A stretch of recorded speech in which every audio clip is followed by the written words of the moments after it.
Good evening, New York Jets fans from all around the world, but especially our boys in the tri-state area, the homegrown Jets fans who grew up here, maybe moved to different places, but still bleed green. We are Jets fans. We are here. It is Saturday night, 9 p.m. Eastern Standard Time on the Long Island Sound. Let's hit that Jets chant. Jets, Jets, Jets. All right. A fun Saturday night for everybody. We're going to talk about a lot of things tonight. On the docket for this evening includes Allen Lazard, his contract being restructured. Will he continue to be a New York Jet, or will this make it easier to trade Allen Lazard for what his contract now is?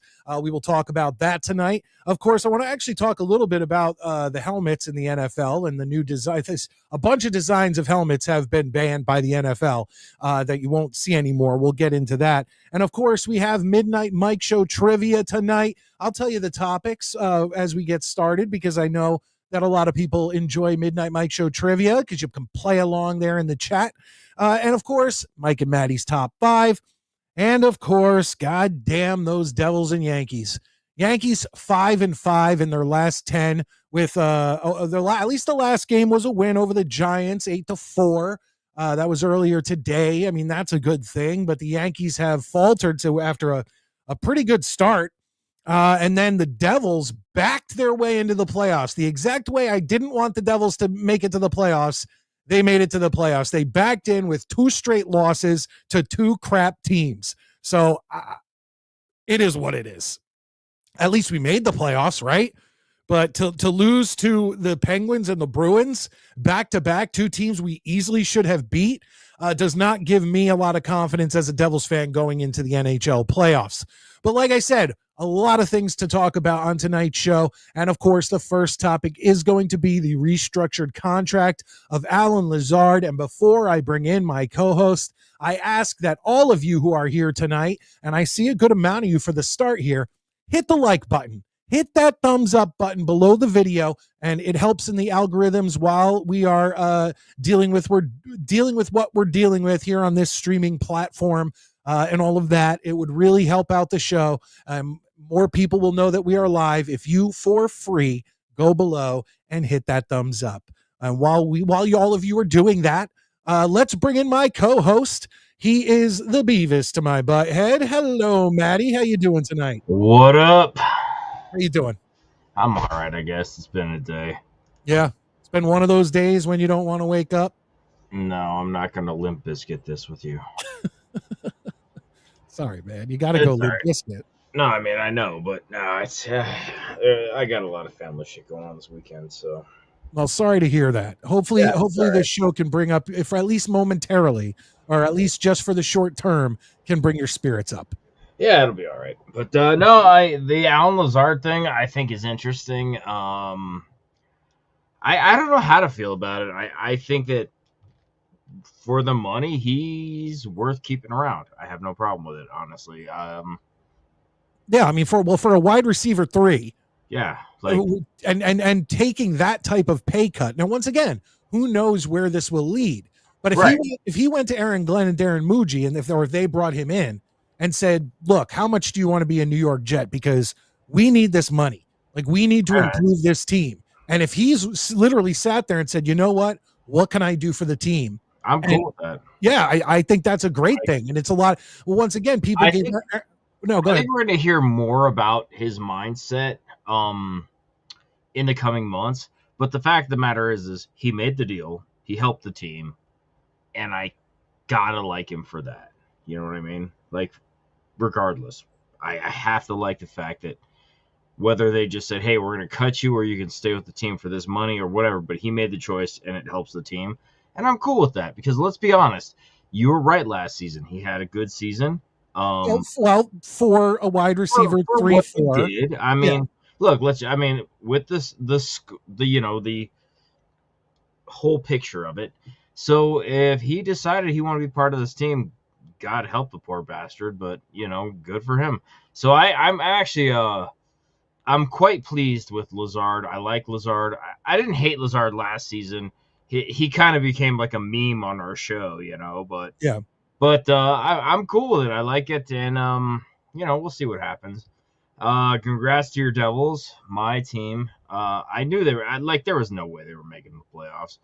Wait, have they been officially eliminated yet? Yeah, they got eliminated today. Okay. They got straight up fucking destroyed by Carolina, and so what does that do? That puts Montreal in the final it's spot? Montreal, yeah. Basically, what the Rangers had to do is they had to win out, and Montreal had to not get a single point for the rest of the season. Which is tough with like 5 games remaining. Yeah, come on, you're gonna get a point. Yeah. What sucks, what annoys me about the Rangers is they're absolutely fucking booty cheeks right now. But I've been a hockey fan for a billion years. I played hockey my whole life. I can see so much right under the surface that would fix this team. This is such an easy fix. You don't have to do a hot rebuild. None of that shit. You're gonna have like maybe 2 seasons where it's a little lean, but God, they're so I have to say, and I sat through some bad fucking Rangers teams. Okay, let me tell you, and I don't think I've ever hated a Rangers team as much as I hate this team. That honestly, like being a Jets fan, and you are too. That's quite something considering like the Jets haven't even been close to sniffing the playoffs. Now, and at least the Rangers were there in the last 5 games. Now, yeah, but this team, watching them play. Oh, sorry, I'm like super phlegmy. I always say watching your sports team is like watching your children, and I think you can agree with this. I know with hockey, within the first 10 minutes, did my team come to play, or are they just out there to fucking pass the minutes? And way, by the way, hi everyone in the chat. Way too many times I'm like, this team's not fucking serious. They don't care. They don't give a shit about this season. But I see a lot of positives too. So, but it's a matter of they need, in my opinion, I think they need a new coach. I think they need a new GM. But they need both of them to understand you don't have to burn this house down, but you definitely have to eliminate the fucking dry rot that's going on. So, but either way, at least the Mets are doing well. Yeah, they're doing a little better than the Yankees right now. Real quick, Valerie says the Jets were in the top 3 for drops last year. Yeah, that's not just on Alan Lazard though. Let's remember that. And then Greg says, I was at the Devils' first game of the season when they raised their last Stanley Cup banner. What year was that, anyone? Well, if they won in 2003, so I'm assuming you're talking about the 22 or 2004 season, is I guess that if you were at the first game of the season where they raised their banner, I guess that's what you're talking about, I would assume. And that actually leads me into bringing up this graphic that Maddie loves so much. Wow.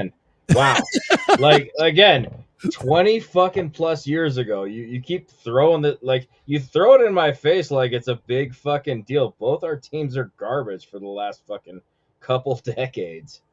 Yeah, well, Chris says I'm sure the Rangers didn't help your mood. No, I mean, honestly, I was okay with it. I saw the writing on the wall. I knew, first of all, I knew the Rangers weren't going to win out. I knew that. There was no way. So I'm kind of okay with it. A little better draft pick.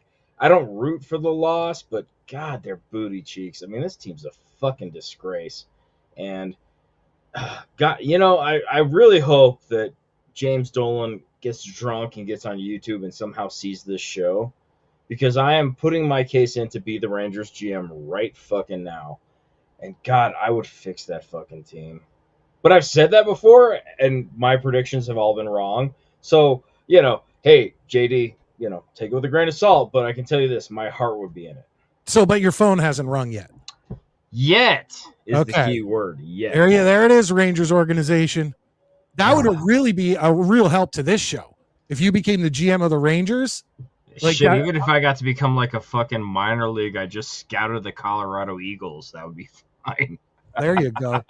Sean comes in, says, I hit the like, but I can't stay. It's my dad's birthday. Happy birthday to him. Happy birthday, Sean's dad. And have a good night, everyone. See, that is what I like. That is dedication. He came in. He made sure he hit the like button. He says, I got to go. You know, it's my dad's birthday. Good night, everyone. That's what we want. Even if you can't make it for the whole show, come in, hit the like button, throw us a comment, tell us what you're up to so we know you're still around and all of that. Now, before we keep going, before the show even started, we had a Jets chant in the house. Jets. Stack, channel member, coming in and gifting a Midnight Mike Show channel membership. And the good thing about this is not only I feel like he's been missing a little while, so it's good to see Stack back, but also it went to John Radcliffe, who's been looking for a channel membership. So that's a great thing that helps out the show and helps out people in the chat room when you gift channel memberships. Always helps out. So I appreciate that, Stack, very much. Okay, real quick, another thing is, Nate's in the house. He says, let's go Mets, Matty, great hat. Absolutely. Like I say, Nate, I don't know if you know this. I think I've said this on the show before, but before my mom passed, I had joked. I said, well, I'm just going to take your credit cards and run them up and buy myself a spring training hat. And my mom said, well, let me buy you and your brother one of these hats. So this is actually my favorite Mets hat. It was her last present to me. To be fair, I'm a big fan of like minor league team hats. And I feel like that's one of those cool, like designed minor league hats. Now, once again, I'm always old school. I'd always prefer the old school. Right. Logo. But this is one of those cool ones. It's a cool like, all right, I can't exactly get that. Nate says, damn, that's really awesome, Matty. Good to see you, Nate. Nate's one of my favorites, dude. Like I say, I love talking to Nate. So Nate's a good dude. I don't know about that, dude. Juan Soto had a pretty good spring training, but yeah, no, this hat will definitely be always like if the house was on fire, I would make sure this hat got out. So, do you know this? Are the Mets still with the Vegas 51s? I don't know if they are. I know there was Syracuse and there was another different team. Well, they have the Binghamton Rumble Ponies. Yeah, that's their AA team. I don't know if that might be their single A team or what. I don't know. I honestly don't know. I'm sure, John, there's a thing called Google.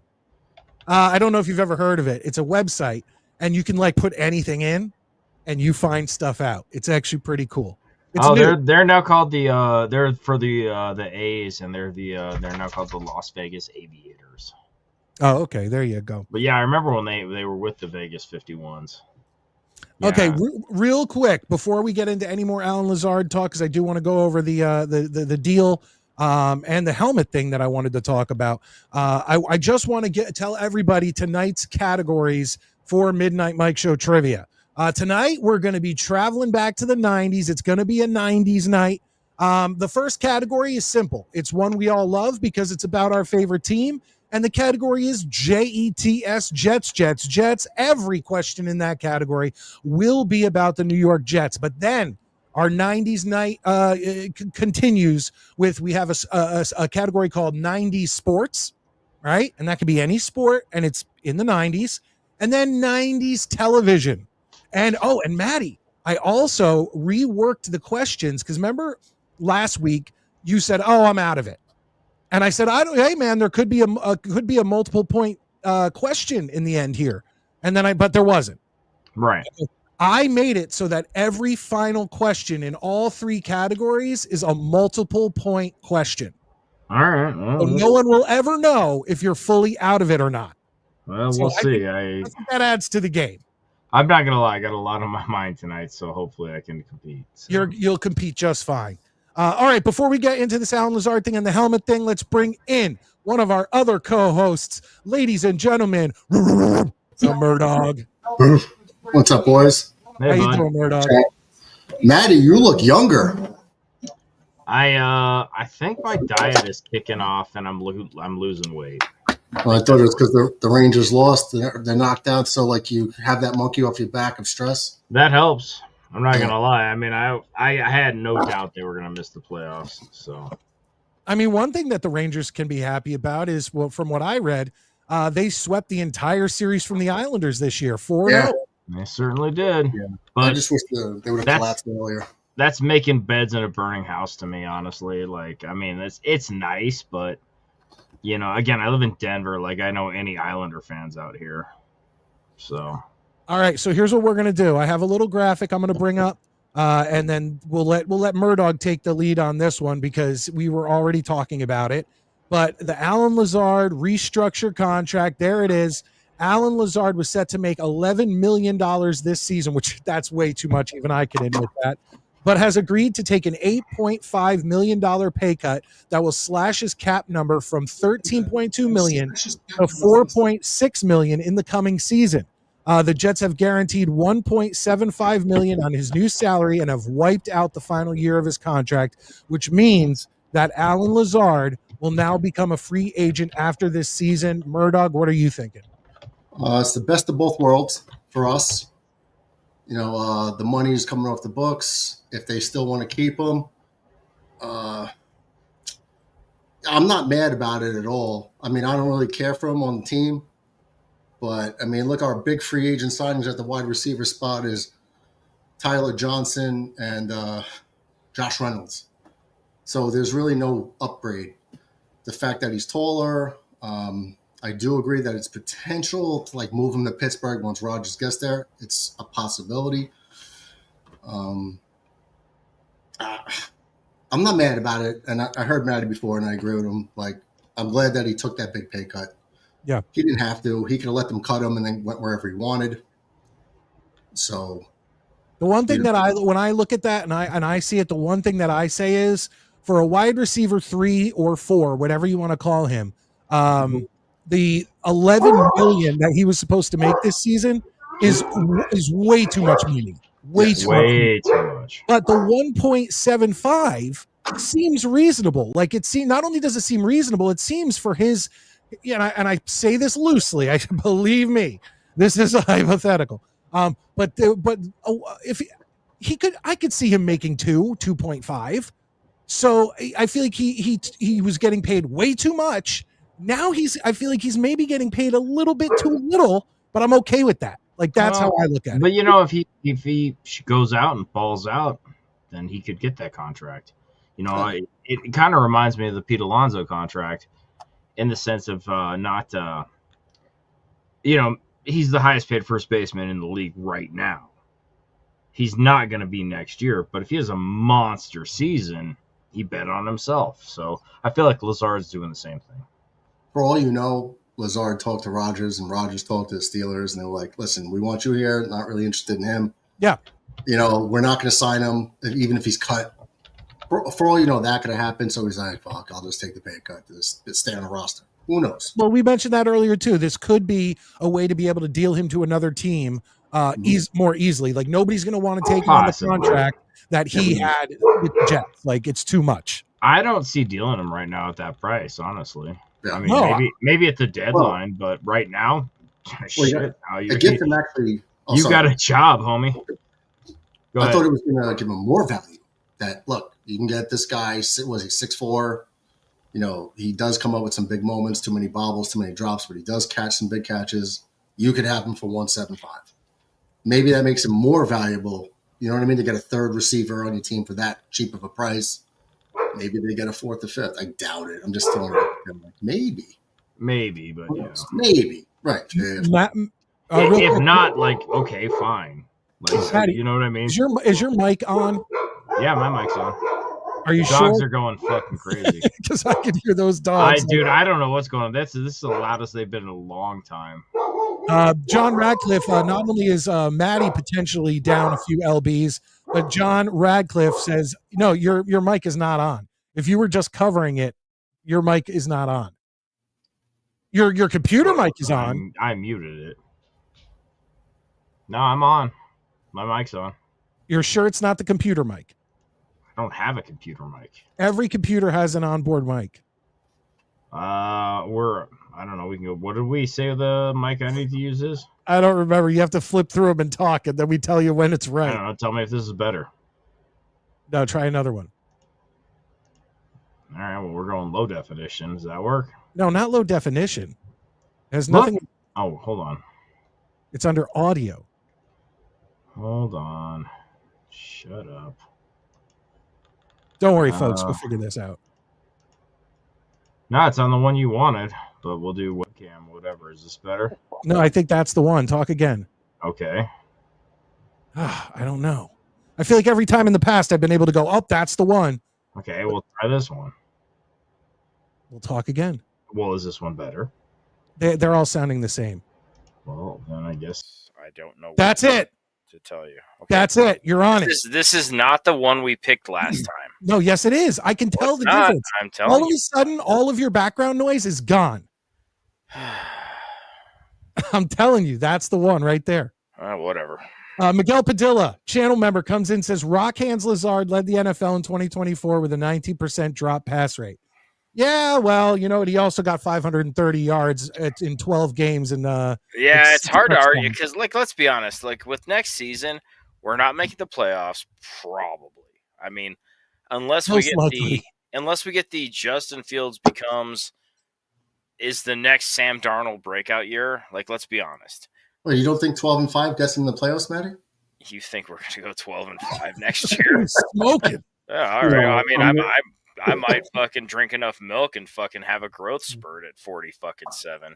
Well, I'm just throwing a shout out to Bomber. But yeah, I mean, that's the thing is I think we can all agree next season is going to be one of those where Aaron Glenn looks around, gets oriented, but this team is not going to do anything. Again, I mean, you might get that team where Sam Darnold, you get that breakout. And I like Fields. I really do. Again, we've said this before. Of all the quarterbacks, he's the one I wanted, but I don't expect jack or shit out of this fucking Jets team. So if it happens, great, but pump your brakes, kids. Real quick, DJ, I think you're mistaken here. He says, what's up, boys? Murdog, will he be screwed over again tonight? Murdog won last week, so I don't know what you're talking about. And who is Alan Lazard? That's funny. Maddie, what's up? Hey, bud.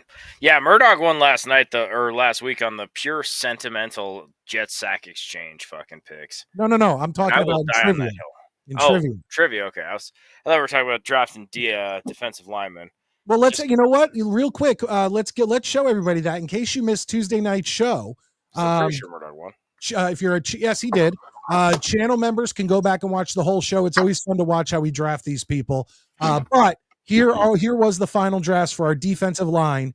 And as you can see, Murdog ended up with 3 members of the New York Sack Exchange, Mark Gastineau, Quinnen Williams, Marty Lyons, and Abdul Salam, and took the victory. Myself and Maddie took second place. I took third. I was drafting third, but I was kind of hoping to pop up into that second spot, but I couldn't do it. Maddie beat me to it.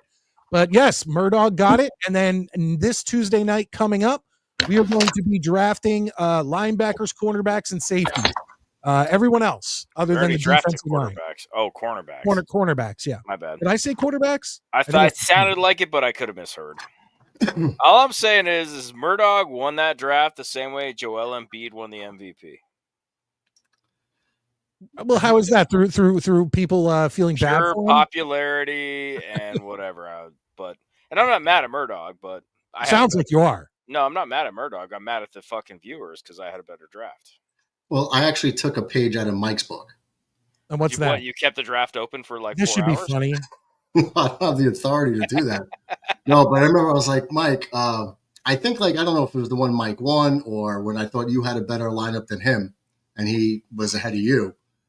And he was like, I'm picking people that people know, even though they might not have been the best. But I was like, the sack exchange, after you get the X amount of Jets linemen, it becomes thin. Real quick, hold on. Real quick. I don't get a fucking bonus for winning. Everyone attacks me. Everyone says, Mike did this and Mike did that. Fucking show. You're the only person who's the only person not to have gotten a first place finish. Me. Rightfully so. Yeah, you're still booty. Not rightfully so. You're sitting here. You still cheat, and everyone hates you. I'm still cheating. I'm cheating. I'm cheating to get second and third place every week. You're so fixing that you're point shaving to get second place. It's pathetic. Bullshit. I hope the Jersey Jets make the playoffs. Then the Bills can trounce the Denver gay horses and gang greenies on the way to winning the Super Bowl. Yeah, keep dreaming there, DJ. All right, dude. Like I say, big talk. From a franchise that's never won jack or shit and a city that's never won jack or shit. But I like your gumption. How are the Buffalo Sabres doing, DJ? Just wondering. They're the Jets of the NHL. DJ but says they have awesome jerseys. Let's be honest, those blue ones with those the old school Sabre jerseys are right on. They are fucking fire, and I will never badmouth them. Mafia members hit this down. He's not talking to Midnight Mafia members. I think he's talking about the Bills Mafia members. You need to bring a lot more people in there, DJ, to make up for Michael Landau leaving the show and taking his money with him. So Bills Mafia members are just like table smashing fucking tardos that drink Genesee. So whatever. Greg comes in, says Bills will never win a Super Bowl. Well, that's true if my deal with the devil worked out. Nate, my uncle just my uncle just asked me if I want an old-fashioned I don't know. Okay, I pulled up a thing that's a conversation between two different people. Well, we got another Jets chant in the house. Here we go. Jets. Scott Foster, channel member, comes in with $1.99. Thank you, Scott. Says, Mike, you are saying that you are the Buffalo Bills. Mike, so you are saying you are the Buffalo Bills. Because of how much I lose in the draft. Yeah, I guess I'm the Buffalo Bills of our drafting victories. Although, I don't know. Like, I think I might have tied once. Yeah, okay, I tied. No, I did get a first. Sorry, guys. Yeah, that's what I was thinking. I was like, what is he talking about? You rigged it to get first, and I forgot about it? I rigged it to get first. Yeah, you kept the chat open.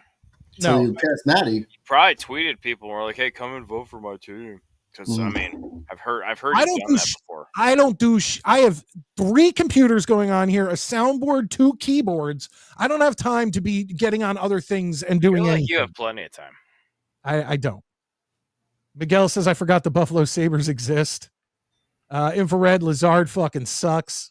Yeah, well, for 1.75, he can suck on my team at wide receiver 3. I have to say, I would actually be very cool with the Sabres winning the Stanley Cup sometime soon. I don't hate the Sabres, and they got a loyal fucking fan base. You know what? I do hate the Sabres because I know that those fans are also Buffalo Bills fans. Yeah, that's fair, but I try to be a little more progressive on that one. Mets is in the house. Good to see you, Mets. Oh God. Never first place, Mike. No, we corrected that. DJ, remind me how to become a channel member. Okay, so either people can gift channel memberships, but you have to make sure that you are signed in to receive them, which is weird. It's like, I feel like if you're subscribed to a channel, you shouldn't have to go on, but if you want to receive them through gifted channel memberships, you have to, next to where it says comment, there's a little $sign. You hit that, you go to gifted channel memberships, and then there's some sort of option where it says accept gifted channel memberships. Or you could just go to that thing and join the page and become a channel member. And then you get all the stuff that goes behind the Midnight Jury channel members only, which is Tuesday night shows after they go off the air. And then there's a bunch of other stuff on there that you could check out. But that's how it's done, DJ. That's how it's done. We got another Jets chant in the house. Thank you, guys. You're doing awesome tonight. John Ratcliffe, channel member with $5, says, the Bills are that kiss. I assume that he means kid. The Bills are that kid who always look and talk tough. Then as soon as they have to back it up, a real badass always whoops them. Rent's due on the first. I'm not sure what rent's due on the first. Is that like a trash talking thing? Yes. I just work here. But John, you are right. You are absolutely right. There is the Dolphins fans talk a lot of shit for not winning a playoff game since the World Trade Centers were standing. But Buffalo Bills fans never winning a Super Bowl, they talk a lot of shit. And they're part of that elite NFL group that has never won a Super Bowl. So it is what it is. Bills, the most cursed team in all of sports, will never win a Super Bowl. Ask Jim Kelly. Ask Thurman Thomas. Ask Reed. Ask Bruce Smith. Ask all OJ. of them. Daryl Ask Talley. OJ. Maybe it wasn't. Didn't somebody bring something up about an OJ curse? I'm sure they have. I think it has nothing to do with that. It's just bad luck, but whatever. I love how Scott Foster comes in, gets the Jets chant. Jets, comes in with 199, gives a super chat to say, I want my super chat back. Touche. I love it. You can call a sex line, demand a refund. You can super chat all you want about wanting your super chats back. Being a Midnight Mike Show channel member costs less than a cup of coffee. Totally worth it. Thank you, Miguel Padilla. Rent's due on the 1st means that they don't have a ring and have to pay it to the Jets, Pats, and Finns to be in the division. Fair enough. Okay. I did not know that. I had not heard that before. I'm okay with that. All right. Before we get to Midnight Mike Show trivia, I just wanted to let you guys know it is the end of an era. The NFL has basically banned 7 different helmets, one of which is the one that Aaron Rodgers always wore. So if Aaron Rodgers comes back next season, he's not going to be able to wear what we all grew up with. Basically, the old school helmet without all the holes and divots and this and that and da. It's just the standard helmet. No longer. You will no longer see that in the NFL. Really? But you'll still see that fucking god-awful, ugly Guardians helmet that actually does nothing. It does nothing. I feel like they should grandfather that in, honestly. I thought they did. Like, whatever. I mean, I don't care. I don't play in the league. A cup of coffee at Starbucks could cost upwards of $4 to $5, and then if you want to get some sort of fancy drink, a mocha or a latte or whatever, you go even higher than that. So there you go, Scott. But yeah, that's an end of an era. I mean, we all grew up. Every quarterback we ever watched, everybody had every player, yeah. And yeah, you will no longer see those standard NFL helmets anymore. That's interesting. They're gone. Okay, well, so everybody has to wear the speed helmet now. Well, there was like a list of 7 different helmets. Like there was like 3 Rydell's. There was a few, but they're all gone. You can't wear them anymore. Now, to be fair, and I'm not talking about the Guardian helmets. If anyone wants, I'll bring Tommy Jets on. He has done extensive research into the Guardian helmets. And even if you just know the basic, when you get hit in the head, it's not the hit that gives you the concussion or rattles your brain. It's the shaking of your brain in the gel that's in your skull. Okay. So if you get hit at a certain, speed, or you get hit at a certain angle, it's still going to rattle your brain back and forth, whether you have a Guardian helmet on or not. Well, okay? Yeah, it's concussion yeah, I know exactly what it is. I know what you mean. Yeah. And Tommy actually looked into it and realized that every scientific study that has been done on the Guardian helmets, everyone that says the Guardian helmets do something was done by the NFL and basically backed by the NFL. Any other one is independent, and those say that they don't do anything. So just keep that in mind. The people going out there looking like Toad from Mario Brothers are doing it just because they think that, that these helmets they're not, and they look fucking stupid. Like, why not just put a pillow on everybody's head? Whatever. Like, it looks fucking dumb. All right. Here we go. Okay. We could get into some trivia now. We'll have some fun. I got 3 categories tonight. Let's see here. I mentioned them earlier in the year. Greg Rollo says Wildcat Jets this year. I definitely see that coming, which I have no problem with. Which is another problem, because if Alan Lazard wants to thrive on the Jets, this isn't the team for a wide receiver, I think, to thrive unless you're Garrett Wilson, because obviously he's going to be the first target. So we will see. All right, let's do this. Come on. Where is my music? Get my music going. There we go. Thank you.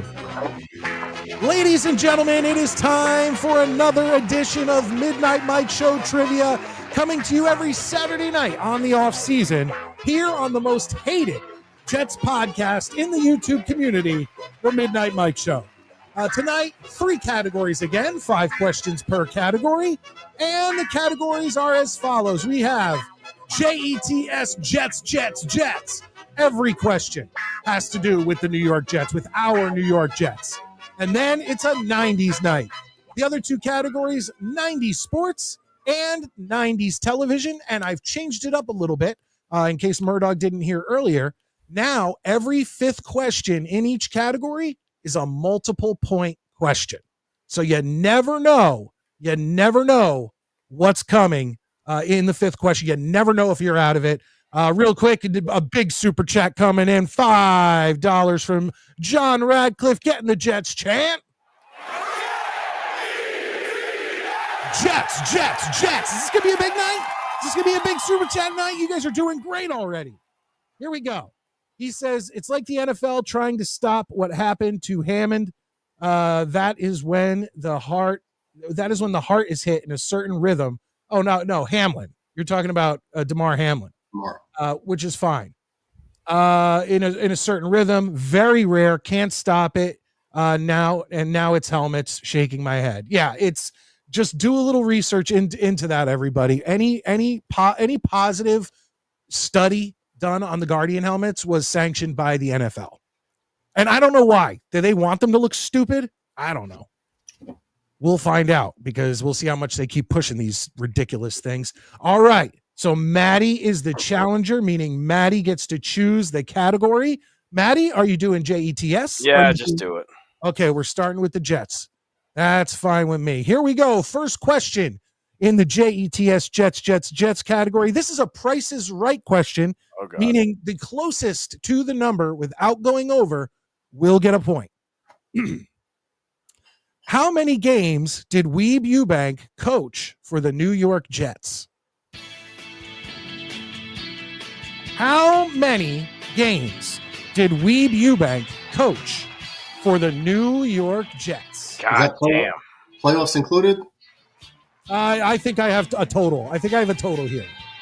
But if it playoffs sounds are, like if, all like all if playoffs are included or not, that's like 3 games. So actually, I'm gonna. I doubt you and Maddie are going to guess 3 games apart from each other. Oh, real quick, before I get your answers, Maddie, please explain to the chat the rules on guessing. I swear to God, if you fuckwits put the answer in the fucking chat before we have given our answers, I will come to your house and I will have you shaved, sterilized, and destroyed. And actually, technically, it's when the music ends. No, because we still haven't given our answers. So, but it doesn't matter. Right now, I could be cheating right now. You could be, but that's because my point is just shut the fuck up till our answers are in. All right, let's go to Murdoch. Murdoch, what do you got? 102.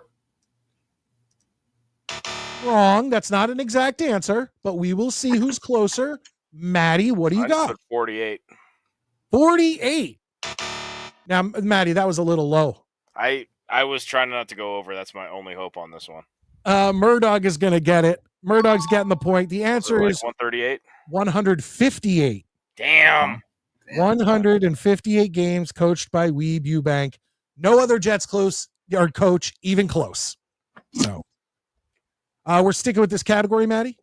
Yeah, well, it's Murdoch's call. No, yeah, he got the you are right. Good job. Oh, wow. Look at John Radcliffe coming in. 151. Attaboy. That would have been the winning. That would have been the winning one in the comments section. Okay. Murdoch, are we sticking with JETS? Yeah, fuck it. Let's go. All right. Hold on. Let me get this down there. All right. Question number 2 in the Jets category tonight. In 1979, this player was selected 14th overall in round 1 out of Alabama. Again, for all of you in the chat, don't put your answer in yet till the music ends. In 1978, this player was selected 1979. This player was selected 14th overall in round number 1 out of Alabama. Murdoch locked in. Maddie, you locked in?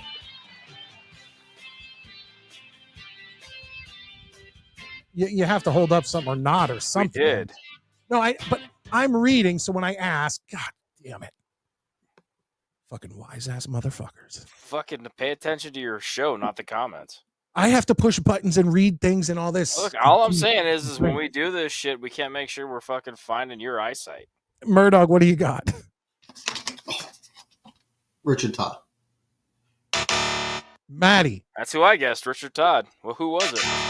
Oh, we got some correct answers in the chat. Al Bundy, son of a bitch. John Radcliffe, Marty Lyons. Oh, it's Marty Lyons. Damn. Mets apparently gets a point, although I feel like that was a little dicey, and DJ just piggybacked off of them. What do you guys think? I was sure it was Richard Todd. Well, that's why actually, to be fair, that's why I threw the same year, right? No. He was drafted two years prior or whatever, but that's why I threw in from Alabama, because I knew that you'd immediately go 70s, Alabama, Richard Todd. Yeah. Exactly. It was kind of got me with it. You got That's what I did. Yeah, I know. That was my first thought. Was I know Richard Todd's an Alabama guy. To be fair, I was trying to throw a trick in there. That's why I did. You got it. It worked. Hey, right before Ken O'Brien. Yeah. All right, we sticking with this category, Murdoch. You still have control. Yeah. Let's go. All right, here we go. What is the Jets' longest regular season win streak versus the New York Giants? What is the Jets' longest regular season win streak versus the New York Giants? The one thing I will say is just remember how many times we play them it's not like we play them every year. Are we doing Price is Right rules, or are we just... No. Okay. I guess. Yeah. Okay, we have our answers in. The music's coming down, meaning people in the chat can start doing their thing. All right, here we go. Murdoch, what do you got? 3. Maddie? It ain't 3. I guess 7. I thought we had like a string for a while. No, the New York Jets have won 3 straight against the New York Giants in the regular season, and that streak is actually currently going on. It started in 2015, and it goes till 2024. But the last time we played them was 2023. So, there he is. Like he's trying to like. John Radcliffe is really proud of himself. Miguel gets a point. A good night. Thank you, DB. These questions are on point.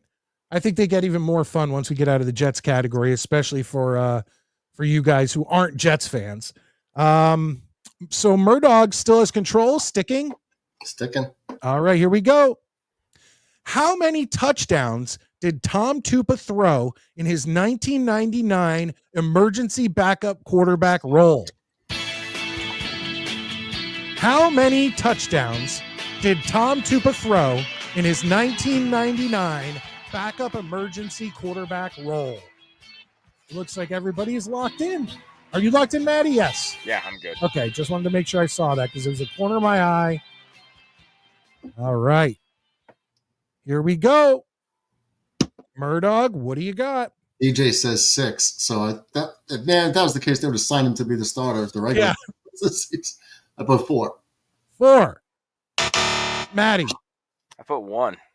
Wasn't it 3 or 4? No, 5 maybe? 3 2. or 5. 2. Damn, 2 was my. I was like, I think it might be 2, but I was like, nah, he sucked. I thought he had like he 2 suck. garbage time. Not in that game, he didn't suck. Yeah, well. I thought he had like 2 garbage time touchdowns. Well, regardless, I don't know when they. I'm just saying it was 2. Okay, it doesn't matter. Doesn't matter when they happen. But Infrared gets a point. Miguel gets a point. Mets John's a little off on this one. Yeah, John. Okay. DJ. John's that guy who ordered the custom Tom Tupa jersey that year. Guys, anyone watching, if you're enjoying this, make sure you go over to YouTube because I have this on Twitter and my personal Facebook. Go over to YouTube, hit that like button. If you're watching on YouTube, go down below. It's free. Please, these questions don't just come out of thin air. I have to come up with them. There's prep to this show. It's not just we come on, we bullshit, we talk about. There's prep. So I ask you, hit the thumbs up. Final question. Are we going with that Murdoch in this category? Swing around, sir. All right. This question could be worth. It's dicey, but you can get 5 to almost 8 points. What the fuck? In this question. Now, you'll understand what I mean when I say 5 to 8 points, because some of them are kind of asterisks, but they count. They can count. My point is I'll give you points for them. So here we go. Name all the quarterbacks to wear number 7 for the New York Jets. Name all the quarterbacks to wear number 7 for the New York Jets. Nobody better put any answers in that chat. Just wait. And I'm going to give them a little extra time because there's a lot of answers here. So don't sit here and just start throwing them in when the music ends. Let's let the guys think this one out. All right, I'm going to still give you guys a couple seconds as I tell everybody once again on Tuesday night, 9:30 Eastern Standard Time, we come at you with the New York Jets all-time draft. This time, the position is anyone not on the defensive line. So linebackers, cornerbacks, safeties, that's it. That's what we're going with in the next QB draft. I'm sorry, in the next Jets all-time draft on Tuesday night. But are you guys happy with a couple that you have there? I guess.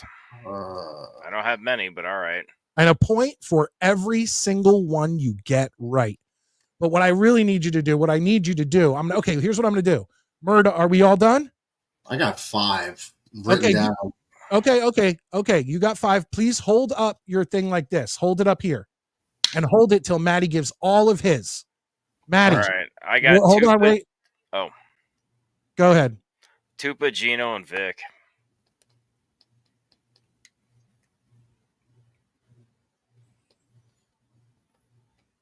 That hold on one second. Now I got to check something. That's the asterisk, huh? No, I just got to check one thing. Tupa's a punter, but played. He played quarterback.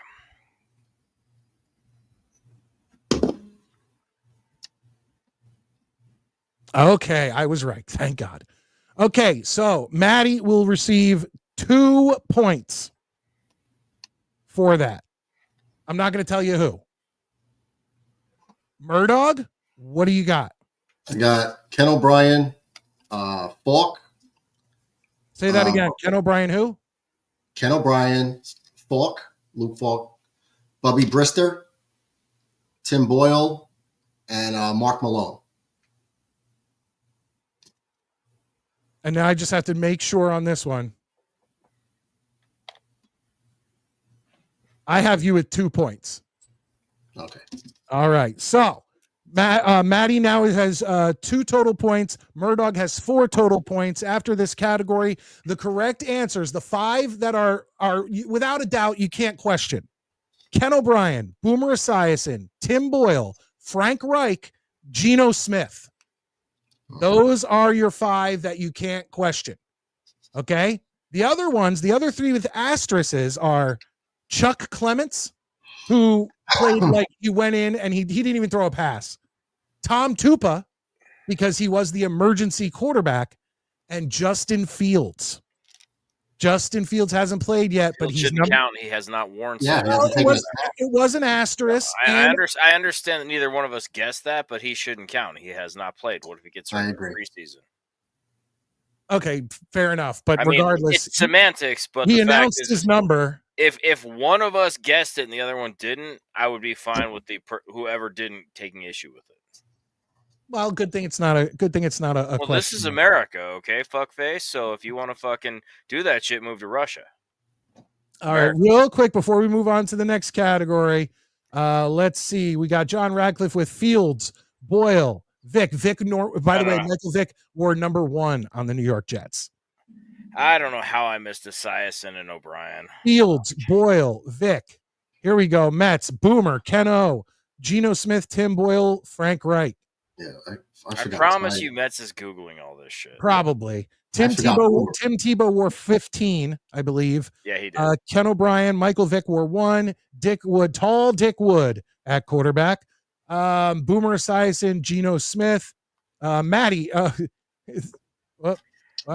I said before this started, I got a lot on my mind. Infrared, man. This should be coming from one of our Buffalo Bills fans, not you. Infrared's right. He's No, 100% Ken right. O'Brien did not suck. Okay, Ken O'Brien's the one exception. Yes. But, Okay, he did put that, except Ken O'Brien. There you go. Yeah, O'Brien gets a pass. The rest of them were booty cheeks. Come on now. I agree, Valerie. I think a lot of people in the chat were Googling. As much as I love Boomer Esiason, he did not play that great for the Chiefs. No, he had some good games. He had a D1 good games, but yeah, but it wasn't. You would not compare. You would not say his Jets career was like, oh, we should write home about that. Murdog, here we go. 90s television or 90s sports? 90s sports. You know he's going to pick 90s sports. Yeah, he wants to stay away from anything outside sports. He's never watched a television show in his life. Or movie or listen to music. Yeah. That's not true. No, it is true because you don't want those 90s. 90s, I have a better shot. All right, here we go. 90s sports. Here we go. This boxer won the heavyweight title on February 11th, 1990 in Tokyo, Japan. Oh, hold on, bitches. Not only. And I want an extra point for this shit. For everyone in the chat, this boxer won the heavyweight title on February 11th, 1990 in Tokyo, Japan. Greg, I got my shit. Greg did it. Look at the comments. Greg put something in the comments before the music was over. Fucking retard. I want an extra point for what I'm going to show after the answer. All right, Murdoch, what do you got? Well, the person Greg wrote is the one person this guy beat. It's James Buster Douglas. Yep, I got James Buster Douglas, but I have James Buster Douglas boxing. I had that too. Wow. I had Is that on too. Sega Genesis? Yes, sir. Yeah. Yes, sir. I had that too. How is that game? It's actually pretty decent, to be honest. Like, is it better or easier to play than Punch Out? It's a whole different thing. Like Punch Out is kind of like a head-on, whereas this one is kind of more like the wrestling games of the era. Oh, okay. It's really funny if you read the book Console Wars. There's a great talk where they were like, "Dude, we signed Buster Douglas, we got that shit, and it was great." And then they were like, and then it fucking just tanked, and we were like, "Fuck it, we're gonna own it," because they signed him before his next fight, and the game was waiting to come out, and of course he just got annihilated. Yeah, and then he retired. He not only did he get annihilated by Holyfield, but then he just retired. But I heard that he made millions off the Holyfield fight. Oh yeah, but so he's good. Buster Douglas boxing is actually a fun game. I like it. I play it. I literally bought a Genesis not too long ago just to play like some of my cartridges. You probably could have just got an emulator. Look, dude, I'm not about half-assing shit. All right, dude. I got that mini Super Nintendo. Yeah, I got mine modded. So my buddy took it home one day, brought it back to me, and it had NES, Super NES, Sega Genesis. Yeah, dude, I could play Sonic on my mini SNES, and I'm like, hey, this isn't even legal. Yeah, but I don't half measure when it comes to Sega Genesis. All right, here we go. I'm assuming we're sticking here, Murdog. Yes, sir. Here we go. Question number 2. How many different teams won the NBA championship between 1990 and 1999? Again, for all of you in the chat, don't put your answers in the goddamn chat till the music ends. How many different teams won the NBA championship in the 1990s, 1990 to 1999? Maddie's locked in. Murdog's still thinking.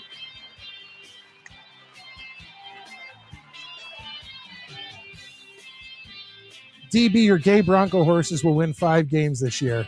I hate to say it, but I think they will win way more than that. I think they will too. I think they're going to, I mean, not way more, but I think they're looking at 7-8 wins. I think they'll win 10, actually. Really?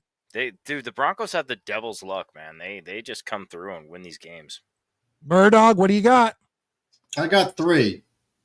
I got the Pistons, the Bulls, and the Rockets. You got Pistons, Bulls, right? Yeah, you got 3 of them. Maddie, what do you got? I got 4. There you go. Who'd you know the other team? It was Pistons, Bulls, Rockets, and Spurs because they beat. There you go. The late 90s. Yeah, that 99 season. And the reason I know this, well, it's not the only reason, but I recently in the last year read a great book called Blood at the Garden. It's all about the 90s Knicks, and it's really good. Well, the 90s Knicks were not good enough. Not good enough. They were good enough to make sure you watched. That's true. I can't deny that. Spurs. Good job. But yeah, the Spurs. All right. Fucking. Sounds like Bulls. Sounds like Bulls with 6. We got Bulls with 6, and then you're like, okay, the Pistons in 90. Well, Yeah, Rockets did starting it. too. Rockets Starting did in the too. 90s. And you're like, then I was like, yeah, no, Rockets. that's a good one. That's a good question though. Yeah, the fucking 99, I guess Spurs like fucking got me. I just remember being so mad when the Spurs beat the Knicks because everybody's like, the Knicks are getting their asses kicked. I'm like, no, man, you got to believe. No, you didn't. Here we go. So I'm assuming we're sticking with this category. Sure. Actually, it's on to Maddie. He has control of the board. Oh, yeah, let's stick with it. Let's get Okay, here we go. Question number 3 in 90s sports. The biggest blowout in Super Bowl history took place in the 90s. What team was the loser? The biggest blowout in Super Bowl history took place in the 90s. Who was the loser? Oh, fuck. Thank you, Infrared. Yes, everybody, please hit that thumbs up. I think I got it, but I could be way fucking wrong, I guess. I don't know. I think I watched this fucking game. Okay. I don't know. Real quick, I don't understand what this means. Mathematically correct, Mike, just being sure on this. Dude, don't engage. All right. I guess we'll figure out what that means when Mets inevitably comes on the show later. Murdoch, what do you got? Who is the loser? I'm thinking 94 49ers Chargers. That's who I guess too. Was it the Bills? It was the Denver Broncos. 55-10. Fuck. Was that in 90? Yes. I believe it was 90. Wait. Hold on. I got to look this up. No, the Giants won in 90. I thought they won in 91. The Broncos didn't go to the Super Bowl. Oh, okay. I might be right. I might have fucked up the year. Hang on, because I'm pretty sure that was in. All right, so 86 Giants, 87 Redskins, 88 and 89. The Broncos in 99, 88, and 1990. Oh, it was 1990. Yeah, you're right. Okay. Yeah, because it was the 89 season. They won in the Super Bowl. Was in you're right. 1990. Damn. I thought about that, and I was like, nah, that was in the 80s. But 89, yeah, 89. So because it technically happened in January of 1990, so it counts as a 90 Super Bowl. All right, so just for clarification for moving forward, if the Super Bowl question, since it's played, it's when the game's played. When it's played. Okay, not the 89 season. That's what I've always assumed for these two. Correct. So technically, I just go by years, guys. I just go by years. But by the way, fine. I got no beef with this. That one was specifically in here for this guy. Oh yeah, we know who that was for. The subtlety was very much not wasted on us. I had to do it. Gotta do what you gotta do. Oh yeah, the next one is the Bills. Their loss to, I believe, the Dallas Cowboys. I think that was the second biggest blowout. For some reason, I thought the fucking Chargers had a way bigger blowout. That shit was over quick with the Chargers game. Because I remember watching that at my friend's house and being like, Jesus Christ, dude. Like, I think it was like the third quarter, and we were all like, let's go outside. You know what? It was one of those games like this year's Super Bowl with the Eagles and Chiefs where they were like 34 points and they just garbage time touchdowns. Yeah, it's just garbage time to it back. Yeah. Either way. Huh? Here we go. Question number 4 in the 90s sports category. What ballpark opened in 1992 and was a model for future baseball-only parks? What ballpark opened in 1992 and was a model for future baseball-only parks? Because you have to remember, during the 70s and 80s, there's a bunch of teams playing football and baseball in the same stadiums, and I fucking hated that.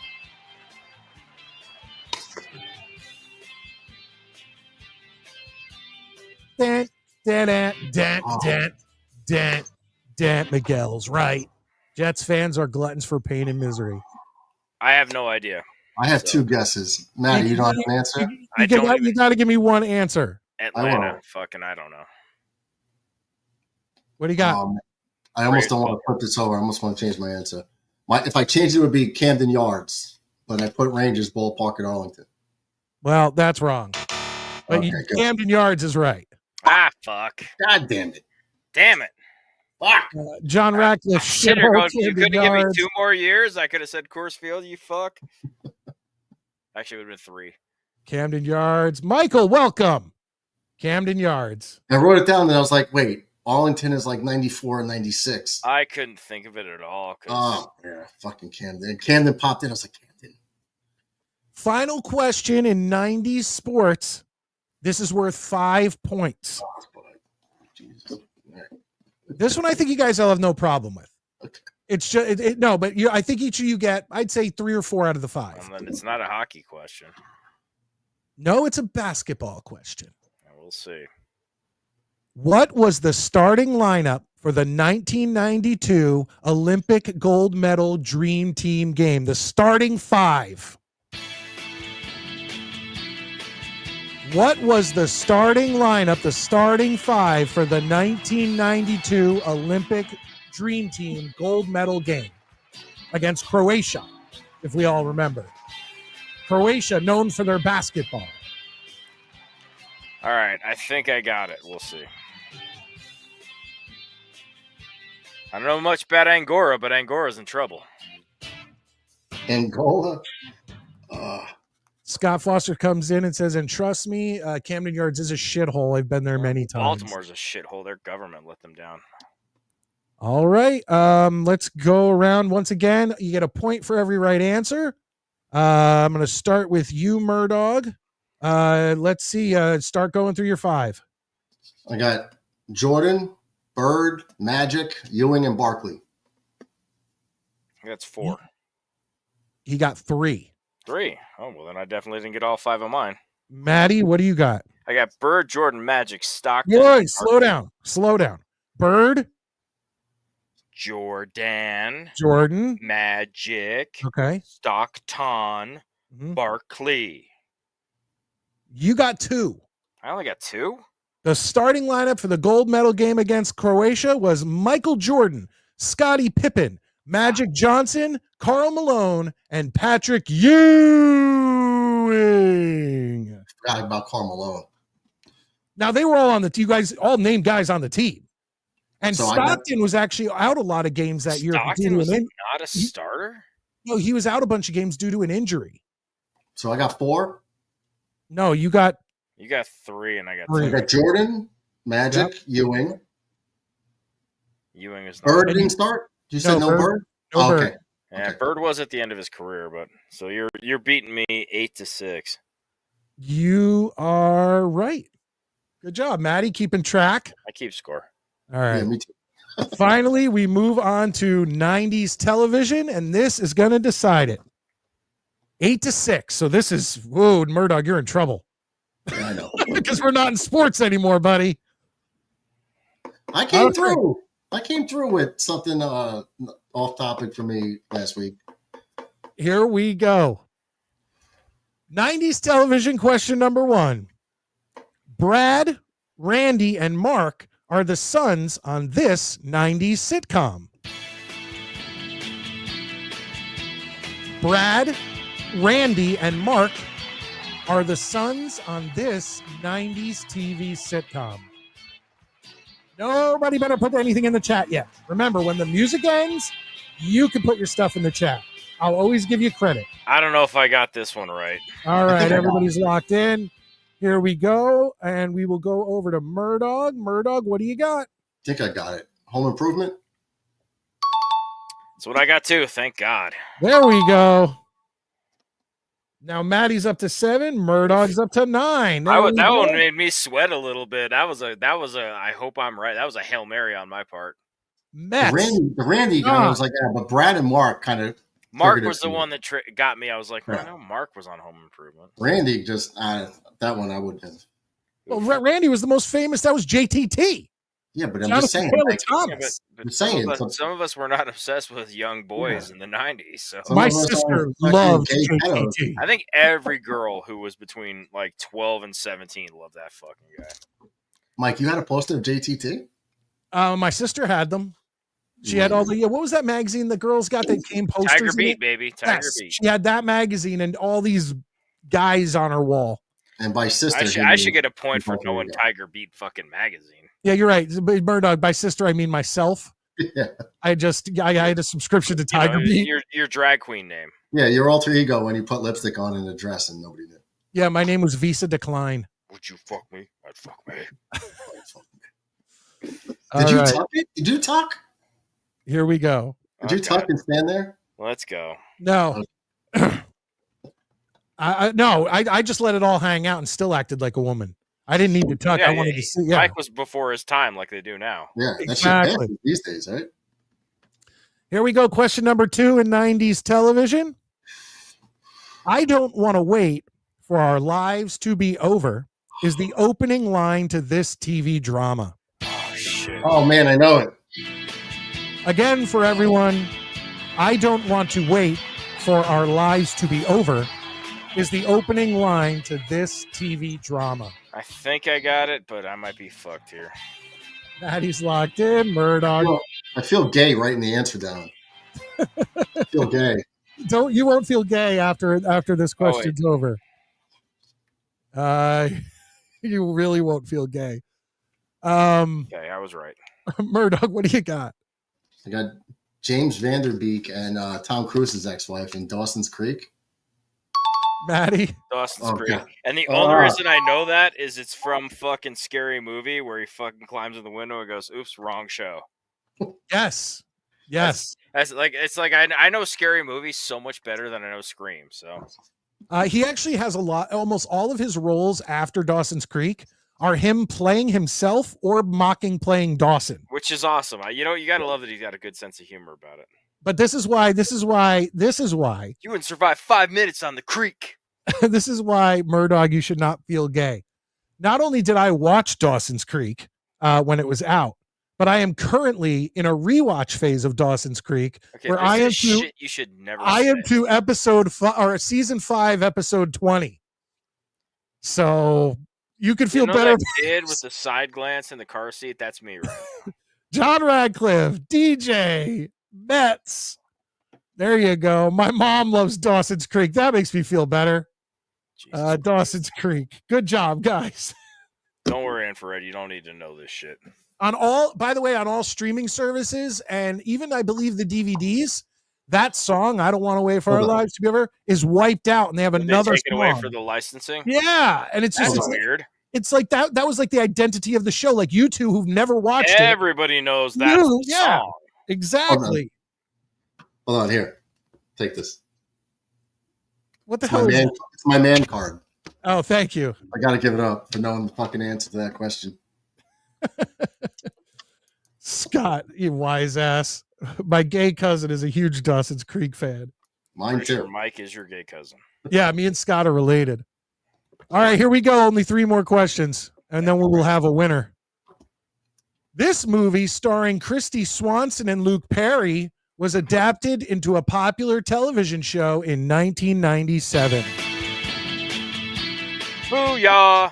This movie, starring Christy Swanson and Luke Perry, was adapted into a popular television show in 1997.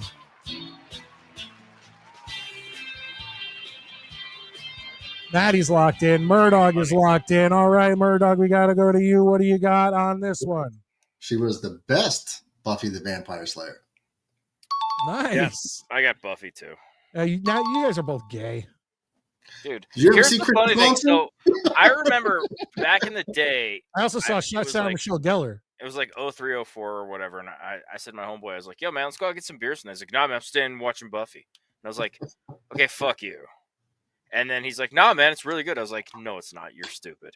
And then he's like, here, borrow my season 1 DVD. And then I became a fucking Buffy disciple. I was like, this is actually really good. And there's a lot of hot chicks in it. Oh, there are. And not only that, but my girls are really into horror because I am. And I still haven't, but I plan on eventually getting them into watching. Oh, yeah, Buffy's fantastic. How could you not, like, as a girl, like a little girl, not look up to a girl who kicks vampires? It's also great to show little girls, hey, here's a good role model. This chick is a bad motherfucker. So the bad motherfucker. All right.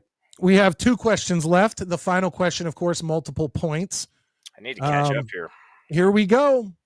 This was the most successful spinoff of the TV show Cheers. This was the most successful spinoff of the TV show Cheers. Maddie's locked in. It looks like Murdoch is too. We could be going down to that final question.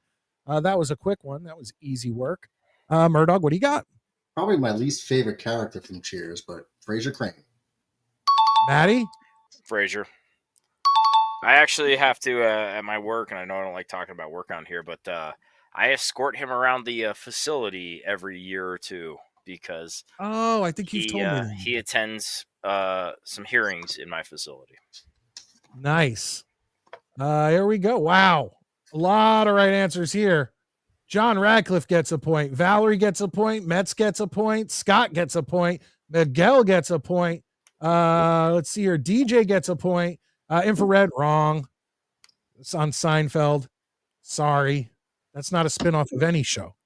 Final question. Seinfeld sucks, by the way. That's not true. Yes, it does. I liked a lot of shows more than Seinfeld, but Seinfeld does not suck. Seinfeld is not funny. His stand-up is shit, and his show. I agree with his stand-up, and Jerry was clearly the worst actor on that show. Like, Jerry, to me, was the least funny part about Seinfeld. It was his supporting cast that made the show funny. Whatever. Let's just move on. Final question worth 6 points. I tried to go easy on this one. Here we go. Name the 6 friends. Wow. Name the 6 friends.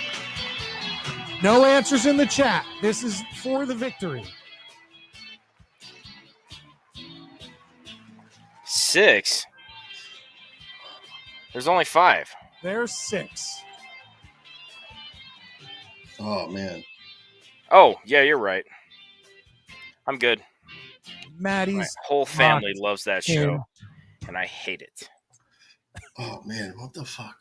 It's comeback time, bitches. No, I got 5 out of the 6, so I boxed you out, even if you got all We'll 6. see. Well, it's a 2-point game. Yes, and if I get 5 out of the 6 He gets right. 5 out of 6, and I get 6 out of 6. He wins, but That's right. Oh, I got. Okay. no, time's up. No, you fucking don't. That's right. I got it anyway. I got 5 out of 6. Okay, You have abused the clock in this game. All right. many I times. don't know. I got Slowly it. give me your answers. I blanked on Joey. I got Ross, Chandler, Rachel, Monica, and Phoebe. Suck it. That's 5. Maddie. I got Chandler, whose alternate nickname for male at his house is Ms. Chandler Bong. Very true. Monica, Ross, Rachel, Phoebe, and Joey. Wow, a 1-point game. I was ready to go to the tiebreaker, which I don't think either of you would have gotten any of them. It was a multiple choice. But that keeps Murdoch up with the draft. He's the draft champion, but he is also right now the Midnight Mike Show Trivia champion by 1 point. I just started. I'd have to re-go through to see what the total was, but it was 1 point apart. That was the most impressive scoring that you guys have ever done as a group. I will say that right now. I am very impressed. Like double digits, both sides. Great job. Let's go through the chat real quick and see if anybody got that. Mats, Rachel, Monica, Phoebe, Joey, and Chandler. You missed Ross. Louie, Dewey, Huey, Alvin, Simon, Theodore. Sorry.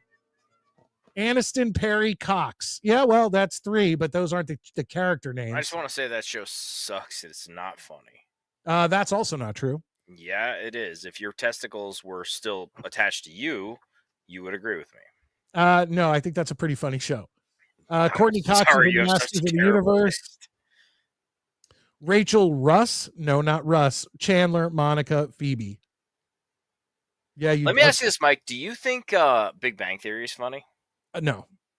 Okay, well, you saved a little bit of face there. I mean, I think the chick in it is hot. What's her name? Well, I mean, Kaylee Cuoco? I don't watch porn for comedy either, so that's fine. But I'm there for the storyline. No, Kaylee Cuoco. I need story, but I'm just saying I don't expect great story. Kaylee Cuoco was actually early in her career was in a horror movie called The Hollow with Nick Carter from the Backstreet Boys. So there's some good trivia for you. Fun fact. Not so fun. Little bit of a fun fact. But yeah, that was. Hey guys, you did great tonight. I'm very impressed. Maddie, how much longer do we have you? I got about 10 minutes. 10 minutes. That means we're going to go to the intermission report, and you can help us pick a top 5. Which, by the way, DB, we've talked about this before about changing up the game for the intermission report. And I was talking to DB, and he goes, "Have you? When does that game run its course?" And I said, "Well, me and Maddie have talked about changing the game." Because we feel like we're not going to come up with any more top 5s. But then all of a sudden, everyone comes up with a bunch of top 5s that we haven't done. So we are going to eventually be changing this game, folks. So I just want to let you know. But as of right now, it is still Mike and Maddie's top 5. So let's head to the intermission report. For all of you who are new, the way this runs is we go to the intermission report, and you could start now. Start putting generic top 5 lists in the comment section for me and Murdog to come up with. Just simple things that not only me and Murdog can do, but also the people in the chat can do, because we want everybody to be able to take part in this and enjoy it together. So something like top 5 ice cream flavors. I think we've done that, but like that's what I'm talking about. Just generic stuff. Let's do it. Let's go to the intermission report. Here we go. Let's all go to the lobby. Let's all go to the lobby. Let's all go to the lobby to get ourselves a treat. Delicious things to eat. The popcorn can't be beat. And you know what the worst part about the Mike and Maddie's top 5 is that every week someone comes up with a great top 5 after we've picked our top 5 or something like that. Yeah, there's always that late one. Yeah, and then I write it down, and then I, like somewhere during the week, I clean up my area, and I end up throwing out whatever piece of paper had the other top 5s on it. So I need your helps there. I need your help. All right, let's see here. What the fuck is a Backstreet Boy? You know, don't pretend you don't know what a Backstreet Boy is. Backstreet's back, all right. That's those guys in Thailand with the boy pussies when you go down the alley. No, not the same ones. Oh, The top 5 sarcastic comedians of all time. What does that even mean? Like, give me a little specific. Yeah, but what does that mean by? Aren't all comedians pretty much sarcastic? Yeah. We might be able to do this one tonight because Maddie's not going to be here for it. Top 5 favorite. You guys can have that fucking nonsense. Let's see here. Top 5 fast food sandwiches. I really want to see Matt's top 5. I looked for that thing of that video of him burning his mouth on the whatever it was, the jalapeno super fire, whatever it was. Stick. I couldn't find it. I've really got to find that. We've done that, DB. We've done top 5 like vacations, dream vacation spots, things like that. For me, none of my spots would be outside the U.S. because I have no interest in ever leaving this country. I'll be honest. In today's political climate, it's really hard to fucking want. I mean, I would consider like England, Ireland, and I would consider Japan because I think that'd be cool. But aside from that, there's so many places. I'm with you, dude. I don't like. I'm sorry, but you hear too many horror stories about fucking dumb shit Americans who go to other countries and expect to be treated like they're in America, and it goes very poorly for them. I like this one, although this is definitely a Mets category. Top 5 best adult cartoons. He does all that hentai stuff. Like he knows all that, Japanese anime porn. But I think John's talking about stuff like Family Guy. I like top 5 game show hosts. Oh, where's that? Mets just put it up there, and I might stay if we pick that one. Dude, that's a good one. That's a good one. I might stick around if that's the winner. Do you want to do that one? Because that's actually really good. I love that one, and I will stay for that one. Okay, we're going to keep Maddie around for that one. See, Mets, we make fun of you for your hentai porn. But you are a valid and very important part of this show. Yeah, absolutely. By the way, Valerie came in also with top 5 coaches. It was the Arby's Diablo Okay. Dairies. Okay, Mets, send me a link. Not here. Send me a link on like Twitter because I really want to see that. Scott says, I watched Mets eat a pickle glazed chicken sandwich, which she added fried pickles to. Top 5 dildos for the Yankees to utilize as bats. I can't get mad at it, and I'll tell you why. It's legal for the time being. Correct. Until they fucking change the rules, it is what it is. I hate that it has worked out that well for them, but it's legal. And you know what? If the Mets did the shit, I would be like, haha, suck my balls, America. So I'm sorry, I can't fault them for it just because they found a fucking workaround. They're not the only team that uses it though. There's play, and it's not the whole team. It's a couple of guys. Yeah, I mean, but again, not mad at it.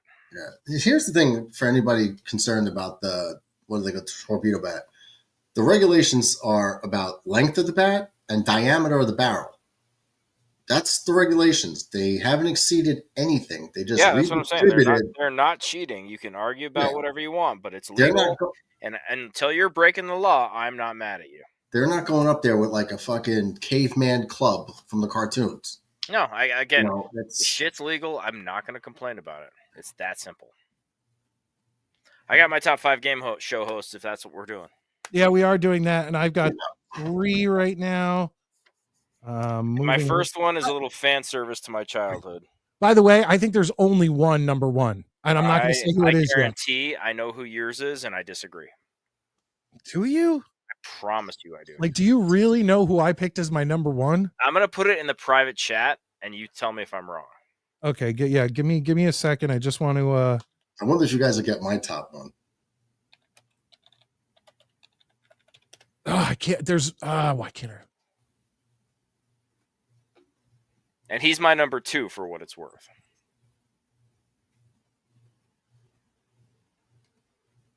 I already know who's going to be on Mike's list. At least one of them. I suspect that my number 5 is on at least Mike's list.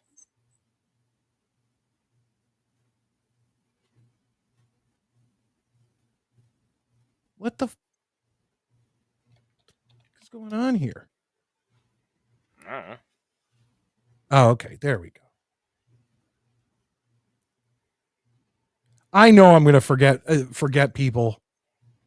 And another one, I'm wondering, would you consider that a game show? Yeah, I guess a game show is something you have to win money on, right? No, I would say it's a game. If it's on television and you're competing for prizes, that's not a reality show. So like Survivor is not a game show. Real Housewives of whatever is not. Like, what about it? What about like a dating show? That's not. Is it a game show? I'm on the fence on that one, man. Because that's just you're winning a date with somebody. You're not competing for like prizes or money. I would say no, but it's a very flimsy no. Like, I'm not ready to die on that hill, no.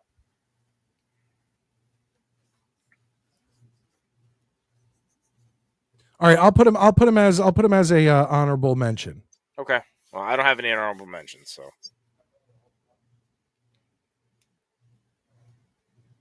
Oh, I still gotta hit a top. Let me quickly whip through these. Let me quickly whip through some of here. Infrared. Martin Lawrence is not a game show host. How do we know? Maybe he Def Comedy Jam is not a game show. Okay, no, that is not a game show. I love you, Infrared, but no, you're fucking so out of your mind right now. Mike, I'll be right back.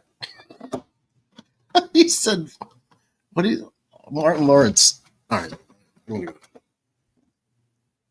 All right, I am on borrowed time, boys, so we got to figure this out.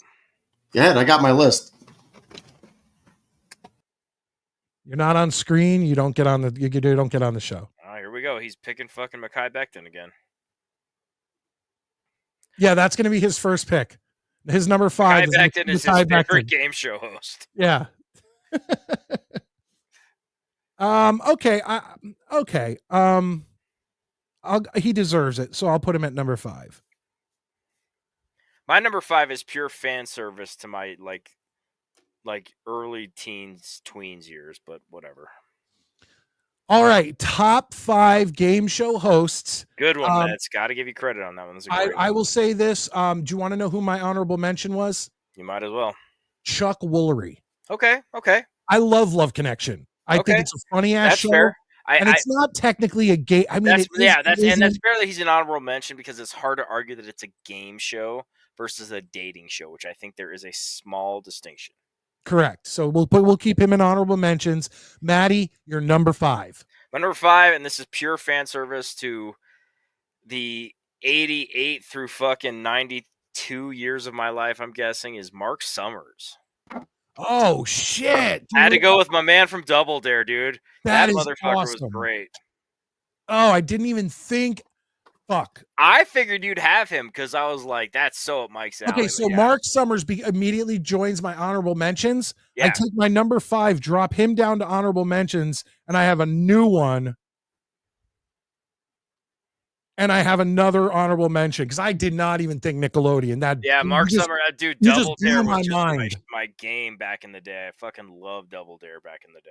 Well, hold up. I had Mark Summers as my honorable mention, but did you guys just bump one guy? I haven't bumped. I don't have an honorable mention, so. No, you guys bumped someone that they can't be on the list? Yeah, I picked Chuck Woolery. Yeah, he's on my list. Show. Yeah, he's on my list. Yeah, you don't be an honorable mention, but he can't be. He's right because you don't win a prize. You don't win. You just woo some chick. I mean, technically, if you enjoyed the date and the audience picked her also, they'll pay for another date. So that's the biggest prize you're going to get. All right. What I'm saying is Chuck Woolery is on my list, but I had Mark Summers as my honorable mention, so I can just swap them. By the way, I think my my honorable mention, if I have one, is Colin Quinn from who's the Remote Control, MTV. Who was that guy? It was wasn't Colin Quinn hosted it, was it? Yeah, it was Colin Quinn. I think it was Colin Quinn. Yeah, so he's my honorable mention. Real quick, so Murdog, you have Chuck Woolery as your honorable mention, and I'm gonna Mark Summers as and that's fair. Like I say, this is a very gray area, so that's all right. Whatever. So I will say this: my number 5 that I had before I remembered Nickelodeon shows, which is hilarious considering me and the kids watch them all the time. You're like Mr. 90s TV. Yeah, I bumped Alex Trebek down to honorable mentions. Oh, wow. I thought he was your number 1. No, he was my number 5. Wow. Okay. You are a fucking heathen. So he got bumped down to honorable mentions and joins Chuck Woolery and Michael Malley, who hosted Guts. Okay. So my number 5 now becomes Kirk Fogg from Legends of the Hidden Temple. Okay. So that's my number 5. I actually want to add another honorable mention, which is the computer from MTV's Fear. Oh, dude, that show was good. Dude, that show's all on YouTube, and I just started watching it. Yeah, it's all of it's on YouTube. You know why? You know another reason why I love that show? My cousin was a record producer for Republic Records, and he signed Godsmack, and they are the ones who did Voodoo. Well, let me ask. Okay, chat. I want to hear this because this is an idea. If we pre-taped us watching Fear, would you guys watch that? Well, we'd definitely have to not only pre-tape it, we would pre-tape it down. No, because you can watch it on YouTube, but we wouldn't show the show. You just basically start us when you start watching Fear. Would that be something you guys would watch? Because I would make time to do that because I fucking loved Fear. You know what we did? I doubt you guys don't remember this. It ran for 1 season on Fox, and it was over the summer because they were testing it out. And we did it on my old show, The Midnight Jury. We watched every episode and, talked about it. It was a show called Murder in Small Town X.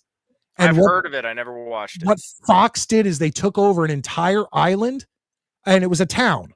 And they took over the town. They bought everything up, and they put actors at everywhere, at every store, at every, at every boat, where you could launch boats, the police, everyone in the town was an actor, and they brought in like 12 investigators, and they had to figure out who was the murderer.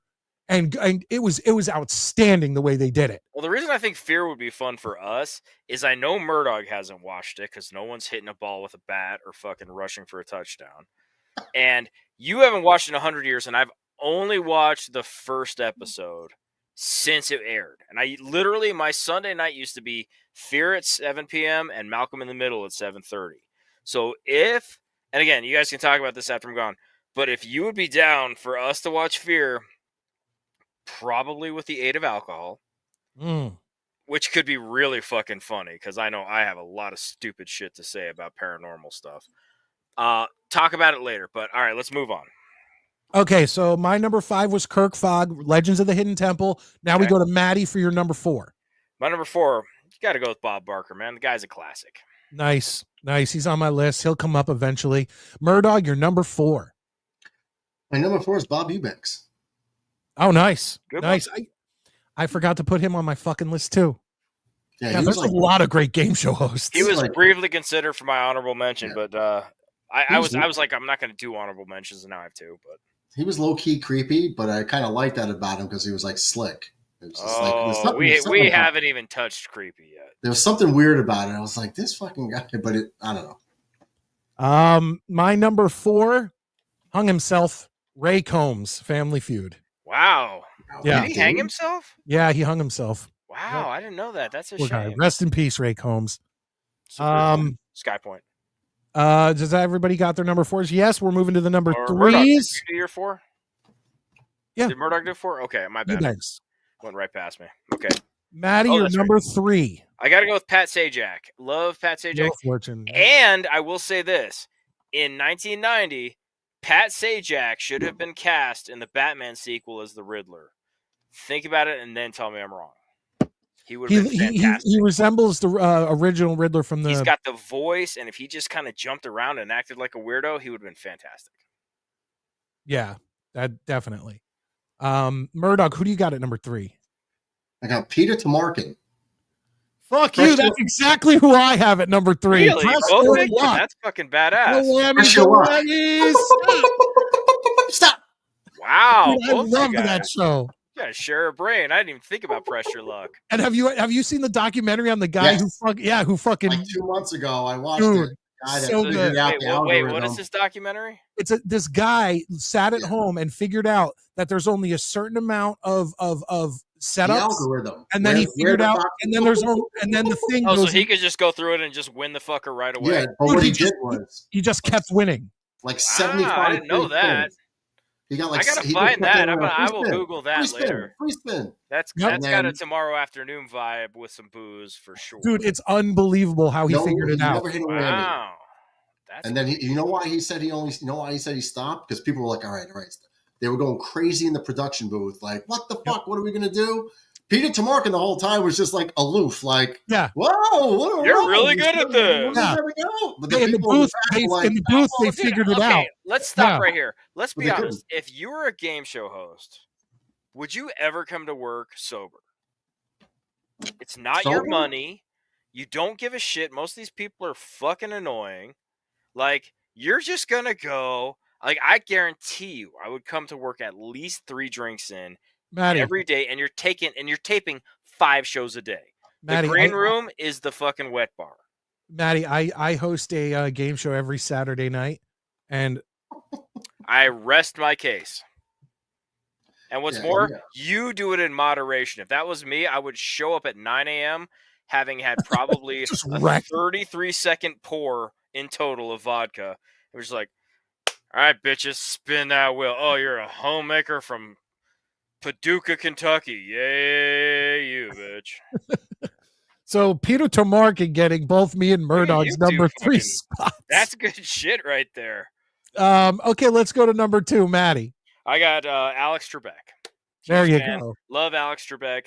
I think he got so high because class act, great guy, but was not afraid to tell a contestant,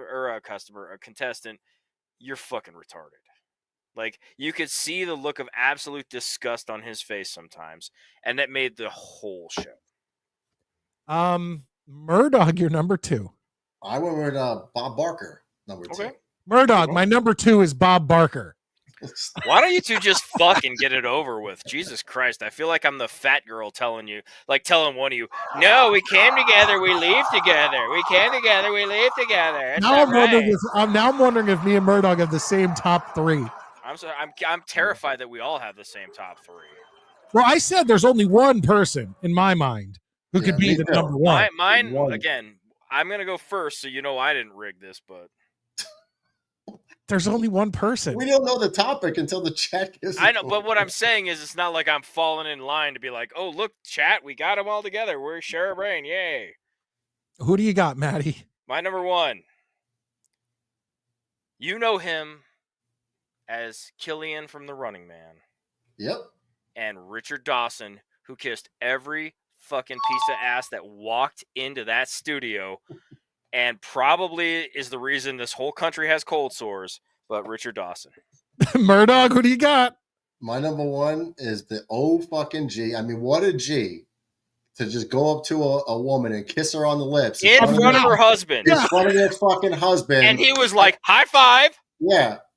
And then he'd like shake his hand and give him a wink, like, yeah, I'm going to fuck your wife Like, later. by the way, OG Richard you're not Dawson next to her for the next 4 hours. kissed the fucking girls in front of the husband, Yep.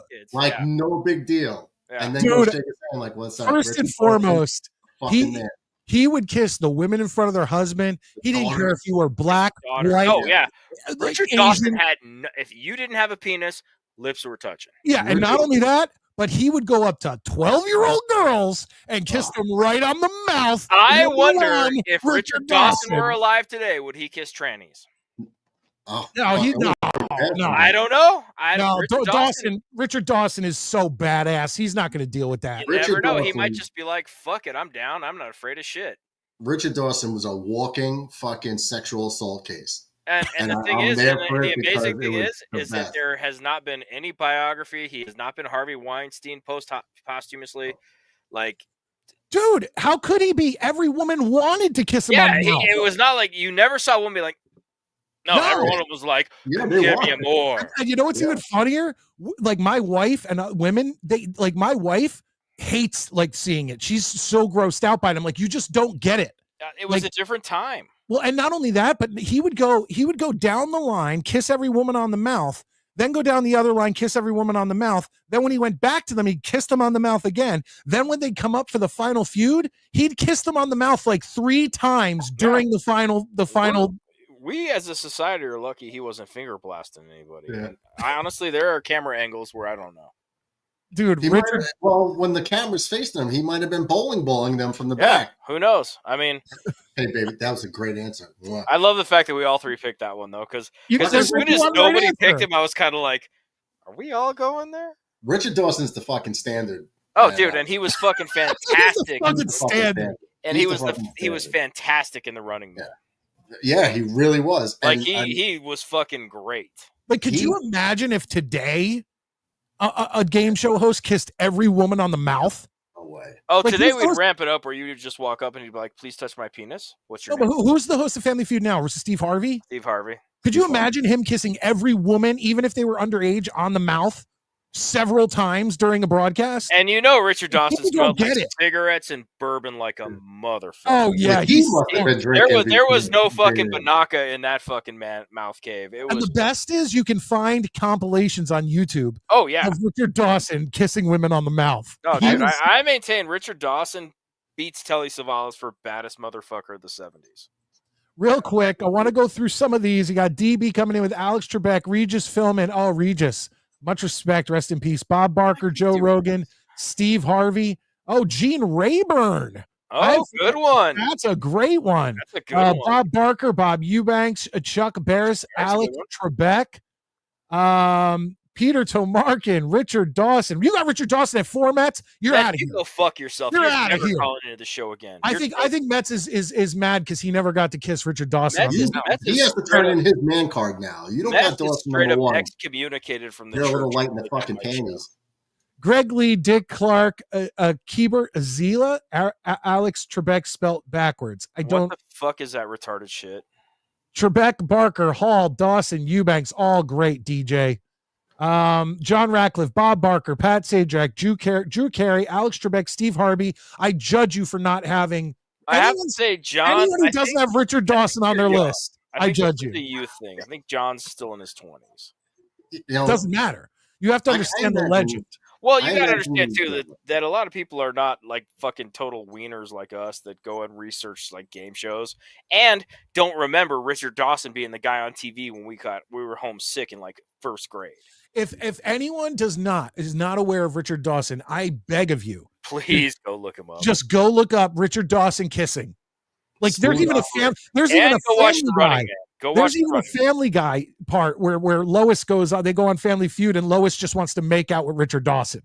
Oh, I haven't seen that. I hate Family Guy, but I would watch that. It's funny.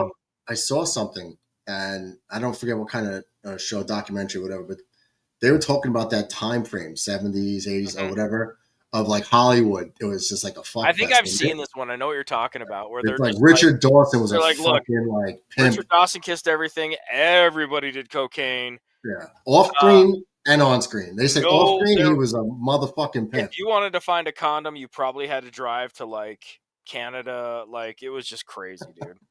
Real quick, Miguel Padilla comes in and says, Greg Lee, Where in the World is Carmen Sandiego? That was a great show. Pat Sajak, Alex Trebek, Bob Barker, Steve Harvey. Steve Harvey's getting too much love, dude. No, I agree, especially when you have Richard Dawson as like the godfather of all of them. Yeah, and I imagine like these secondary game show hosts that like take over for someone. Like Drew Carey is never going to be a real game show host to me. He's just a dude who had a sitcom and needed a job. Yeah, and Bob Barker's job opened up. Yeah, and I don't hate Drew Carey, but like I'm never going to think of Drew Carey as a game show host. Well, he was always the worst thing on every Whose Line Is It Anyway? He sucks. All the other guys are awesome. So much funnier. Yeah. You'd bring him on at the end to do the hoedown because that's all he knew how to do, and he'd fuck it up. Yeah, you just turn the TV off and go do something else. That's interesting, Mets. Fun fact, Mark Summers joined Double Dare as the host despite having OCD. Well, he wasn't going through the big mouth or picking the big nose. Yeah, Mark Summers was great. And that they did I think it was on oh shit, what was that show? Workaholics. They did a thing where they fucking like that was a funny show. Go meet like Mark Summers and shit. And Mark Summers showed up and he was in the show. That was fun. And it was fucking hilarious. I think they like hijacked his limo or something. It was really funny. There you go. Hold on, Richard Dawson. Then you got Miguel coming in and says the world's testosterone level dropped when Richard Dawson passed away. Absolutely. The game show host that replaced other game show hosts. It's all of our man cards went from red to yellow when he died. It's like when they replaced another guy on the same game show. It's like a stepfather. You know, like they do the job, but it's not. Like you're not the same guy. By the way, DB or DJ37, thank you for showing up tonight, man. All right, I am. Oh man, I'm pushing it real fucking hard tonight. All right, that said, Richard Dawson rules. R.I.P. Richard Dawson. Guys, I'm gonna have to bounce. But that said, I think this is definitely one of our best top fives ever for sure. So. Yeah, this was. I didn't realize how easy it'd be. There's so many great. I just love that all three of us have the same number one. Because like YouTube, there's only one. I said it at the beginning. Yeah, I agree. I swear I thought you were going to pick Trebek because everybody loves Trebek, and again that's why he's my number two. But the numero uno will always be who loves you and who do you love. And Maddie will be out of here, and we will be back in. Two and two. All right, boys and girls. Hey, had fun tonight, guys. Hit the like button. Send us money. Kiss your mom. You don't know how long she'll be around. I'll see you guys Tuesday. Have a good one, Maddie. Boys. Let's all go to the lobby. Let's all go to the lobby. Let's all go to the lobby to get ourselves a treat. Delicious things to eat. The popcorn can't be beat. Murdoch, this might be my favorite part of the Saturday Night Midnight Mike show. Do you want to know why?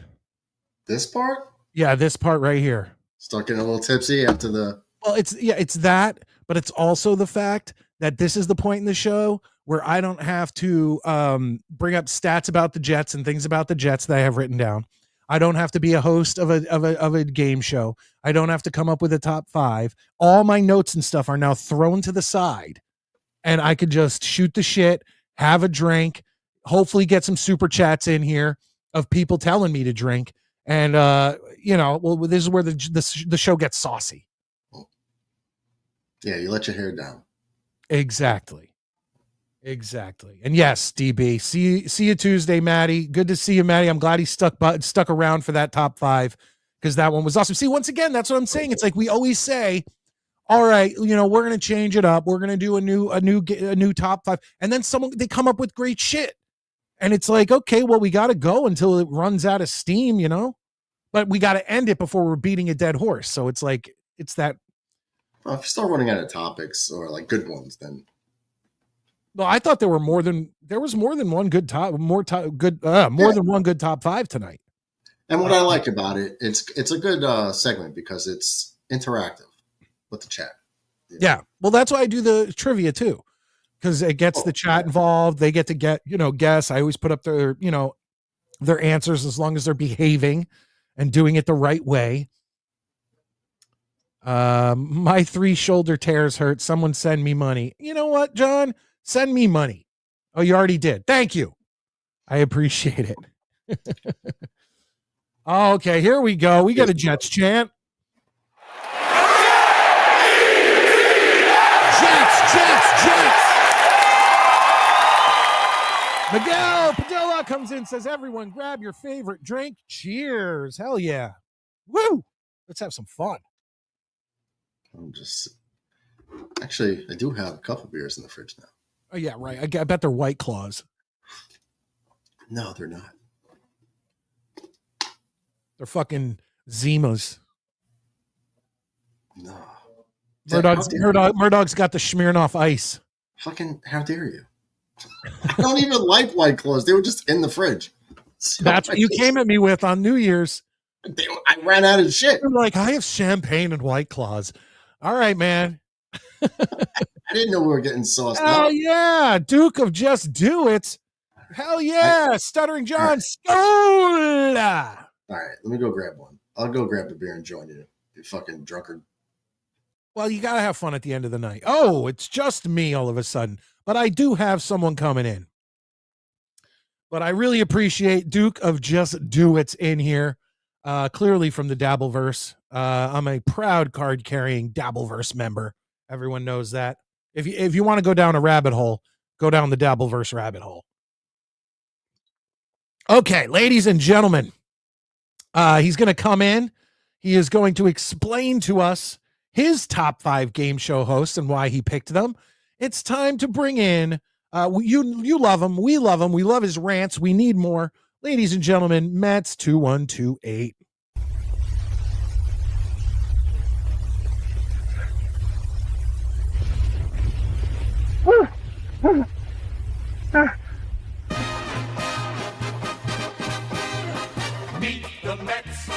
Meet the Mets. Step right up and greet the Mets. Bring your kiddies, bring your wife.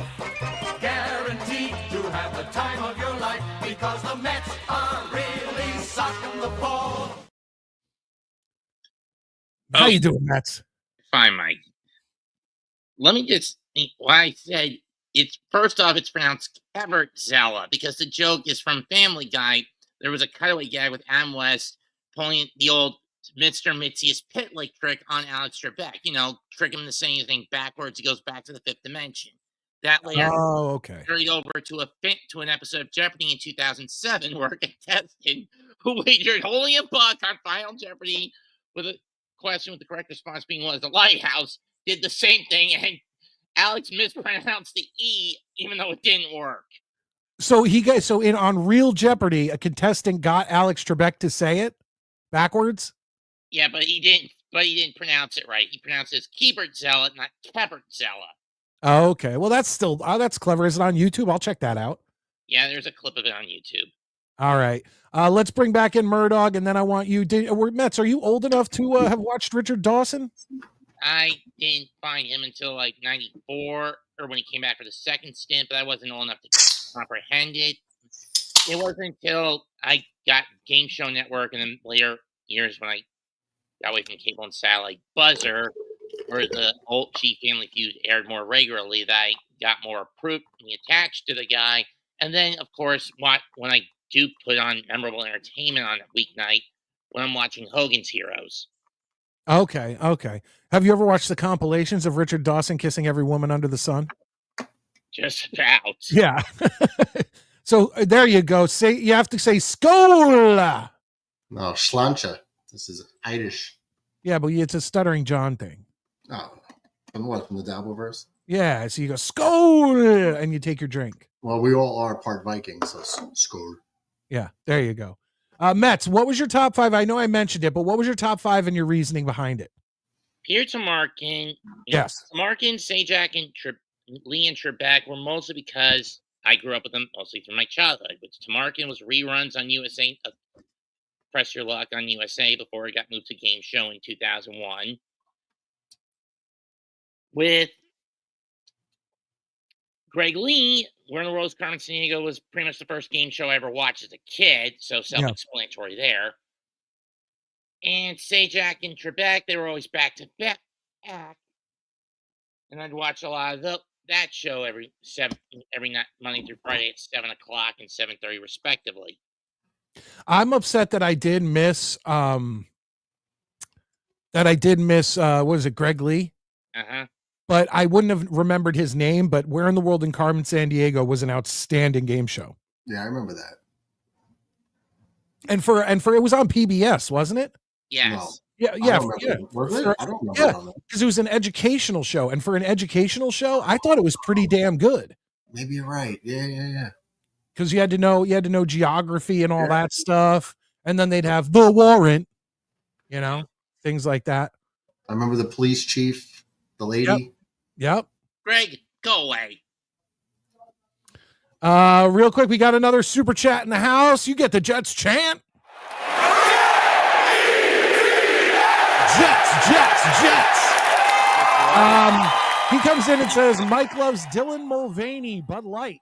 Of course, there were other kids game show hosts we all missed. I mean, Phil Moore, Summer Sanders. Phil Moore was Nick Sanders.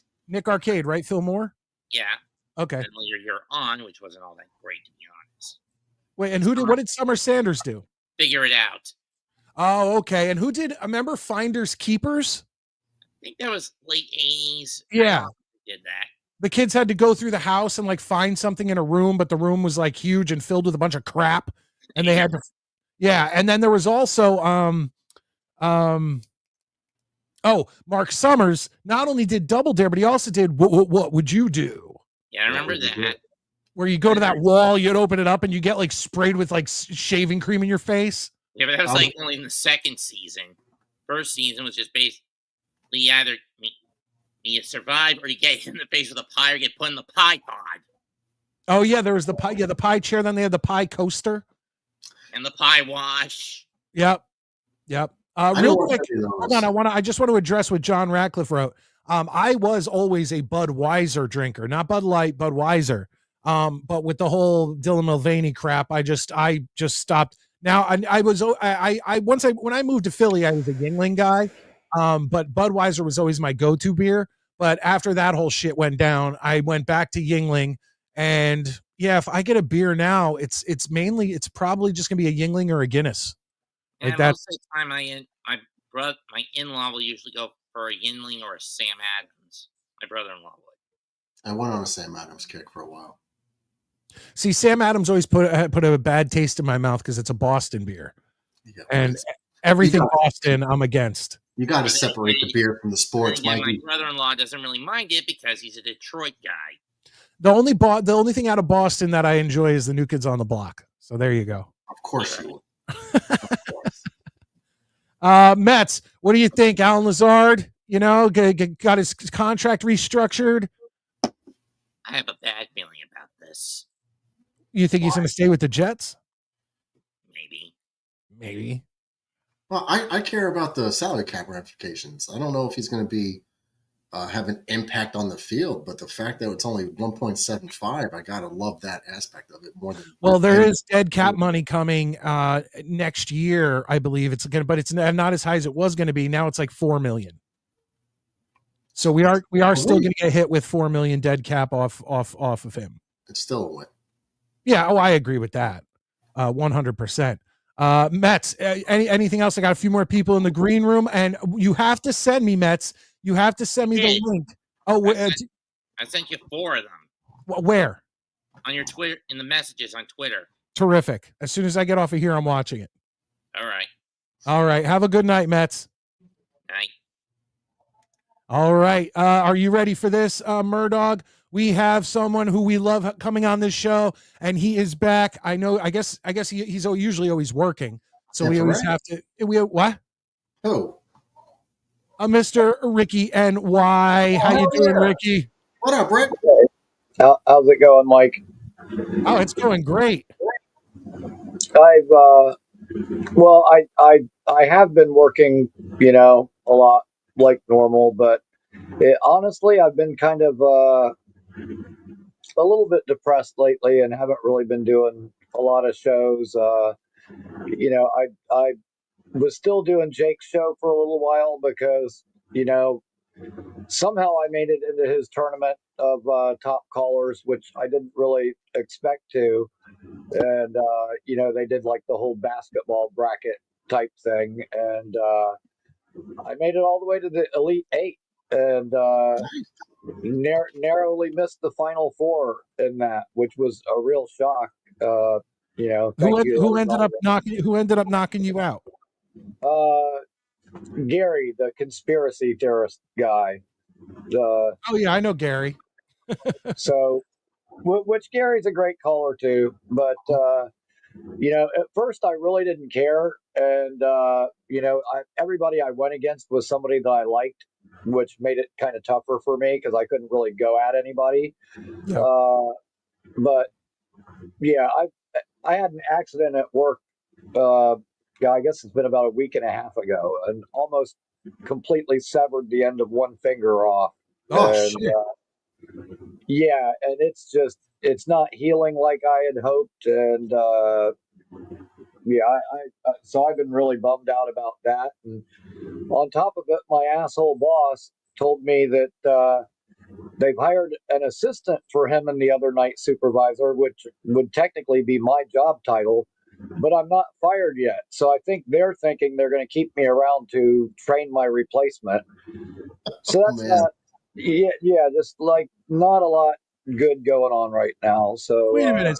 So you take one for the team at your job, you injure yourself, and now they're trying to pull some bullshit replacement thing? Well, I don't think the two things are connected, but yeah, it just the way the timing worked out, yeah, pretty much. That's not cool. No, not at all. But I'm trying to be positive and think like everything happens for a reason, and whatever. I'm just going to keep doing my thing, and like my wife said, right now I'm doing like 4 people's jobs, and so maybe this new guy will take some of the pressure off of me, and make it a little bit easier. Which there's no guarantee this guy's going to make it. When he sees how chaotic things are and the way people get treated around there, he probably won't last anyway. So I mean, I'm not really that worried about it. But well, another thing is if you say you're doing 4 people's jobs, maybe they are bringing somebody in where they're not planning on getting rid of you, so that you could do 2 people's jobs and he can do 2 people's jobs. That's what I'm hoping for. That's what I'm hoping for, is that it would work out. Like if they could just give him, just only the material, or only, the shipping part of it, or so, that would be great. Lighten my workload a little bit, but at any rate, enough of that. Like nobody wants to hear about that. But well, I mean, I'm 100% interested in the friends of the show if they have stuff going on in life, but right. But yeah, obviously it's a Jets show. So what is your take on the whole Alan Lazard thing? What do you think they're doing here? You know what? We took a bum that was untradeable, and we made him tradable. Is what I think is going on. But and in the event that things go terribly wrong for us in the draft, hey, we've got him. If the need should be there, but yeah, I'm good with it. I'm glad that he agreed to the restructure. But I'm sure they probably told him, if you want to stay here, you're gonna rework your deal. But at any rate, you know what? It's funny. Like somebody in the chat, like asked, "What's a Backstreet Boy?" Backstreet Boy is like white trash that's been repackaged into a boy band. Because Nick Carter and his brother both come from about 20 minutes away from me. Yeah, And, a lot of those guys are all Florida boys. yeah, you know what's funny is Nick Carter's brother came into my work one time, and he had like this Cadillac Escalade that the record company had given him, and he was literally in our work trying to bum gas money because he couldn't even afford to put gas in the thing. Because like a lot of those kid stars, the Carter's parents took all the money, and those kids ended up with literally nothing. You're talking about Aaron Carter, right? Yes. Yeah. He had it rough. His Nick is still touring. He's still touring and doing all the stuff with the Backstreet Boys. He's doing great. But Aaron was one of those, like you said, the child stars who just fall off and just, and obviously rest in peace because he died. Yeah. But, it was, you know what, seeing him like when he came into my work, like, people probably think, oh yeah, you're a kid, you got all this money and fame and it's great. Like, no, that kid, when he came into my work, he was an absolute train wreck. And yeah, it's, you saw a different side of it. It was kind of sad. But yeah. At any rate, I'm looking real forward to the draft. I'm looking forward to seeing this team actually take shape and seeing all the puzzle pieces fall in place. And you know what? I thought about it last night. And, a lot of Jets fans, I think, don't get it. Shout out Nate, who was shouting me out. Me and him were talking last night on Discord till like 4 in the morning. And I was actually talking about this very thing.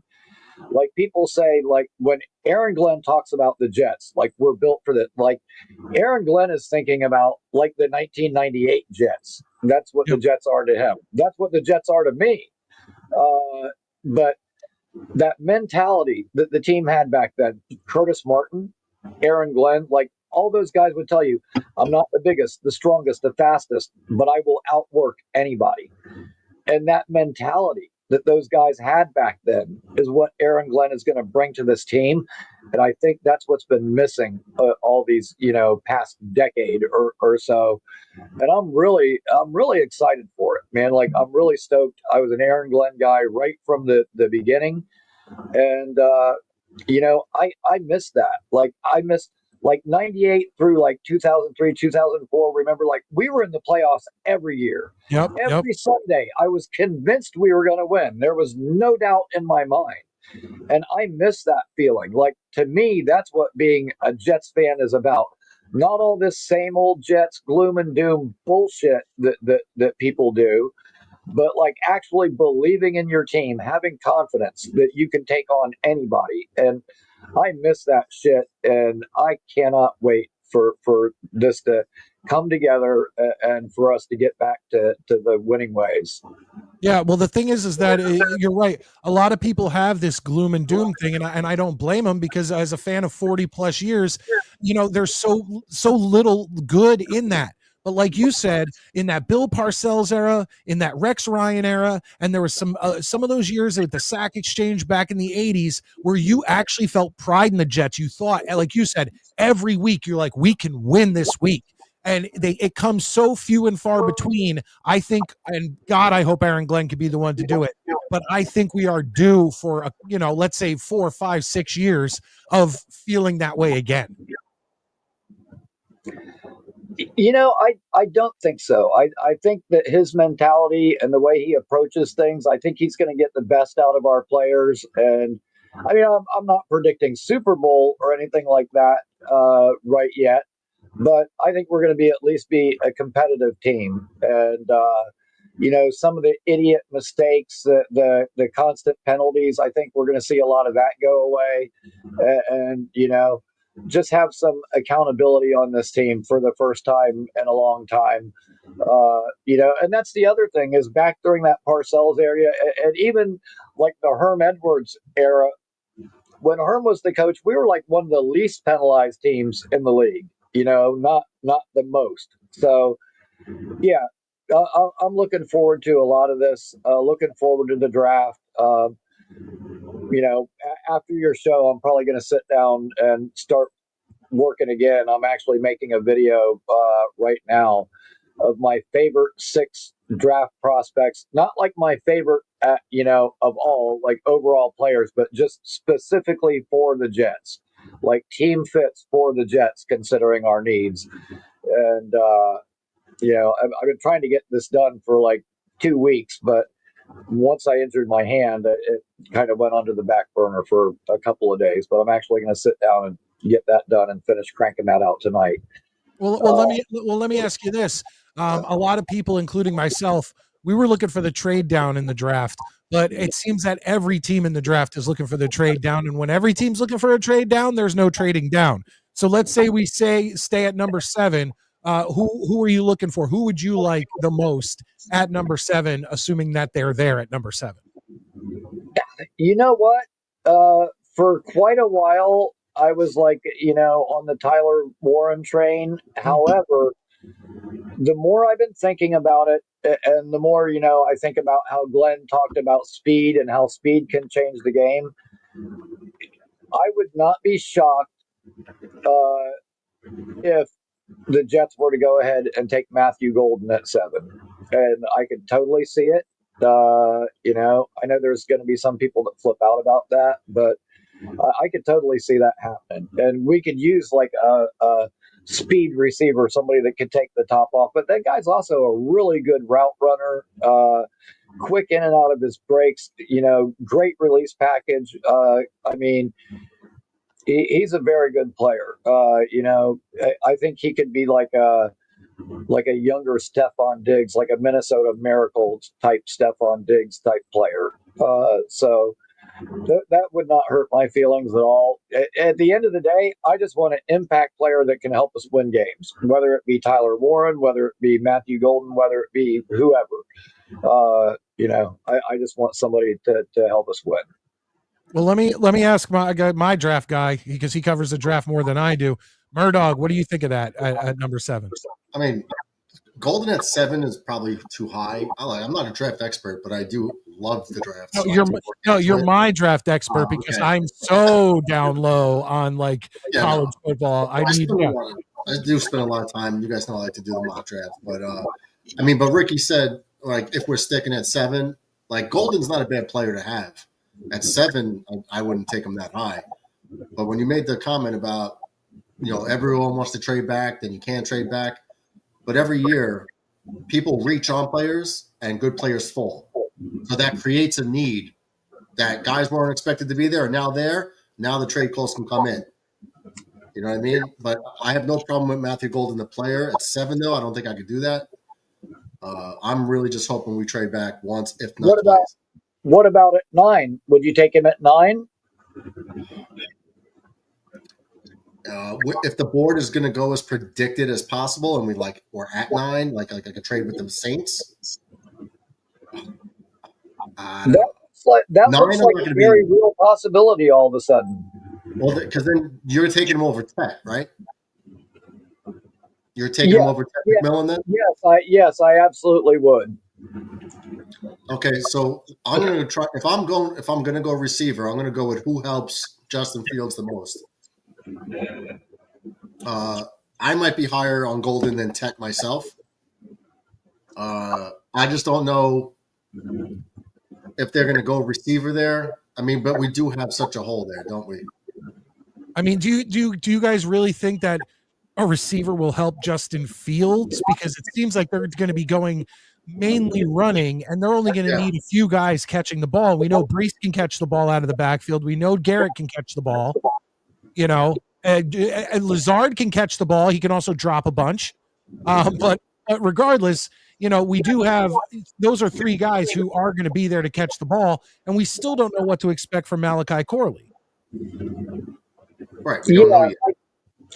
I don't know. I think we definitely still need to add some pass catchers, like whether it be tight end or receiver. I think we still need to add some weapons, for Fields. And for the whole team too. I've seen this narrative about people thinking that Fields can't throw the ball. Bullshit. Who do you think was throwing the ball to Garrett Wilson and Chris Olave and JSN and all those guys in college. Like, they didn't throw it to themselves. Like, Fields can throw the ball. The main question with him would be his ability to read a defense. Right. That's what I was going to say. And I think they're going to do a lot to minimize that, whether it's just read one side of the field, whether it's, the play call that helps them to get the ball out quick without having to think too much. I have confidence in the staff. And so I'm looking forward to where this all goes.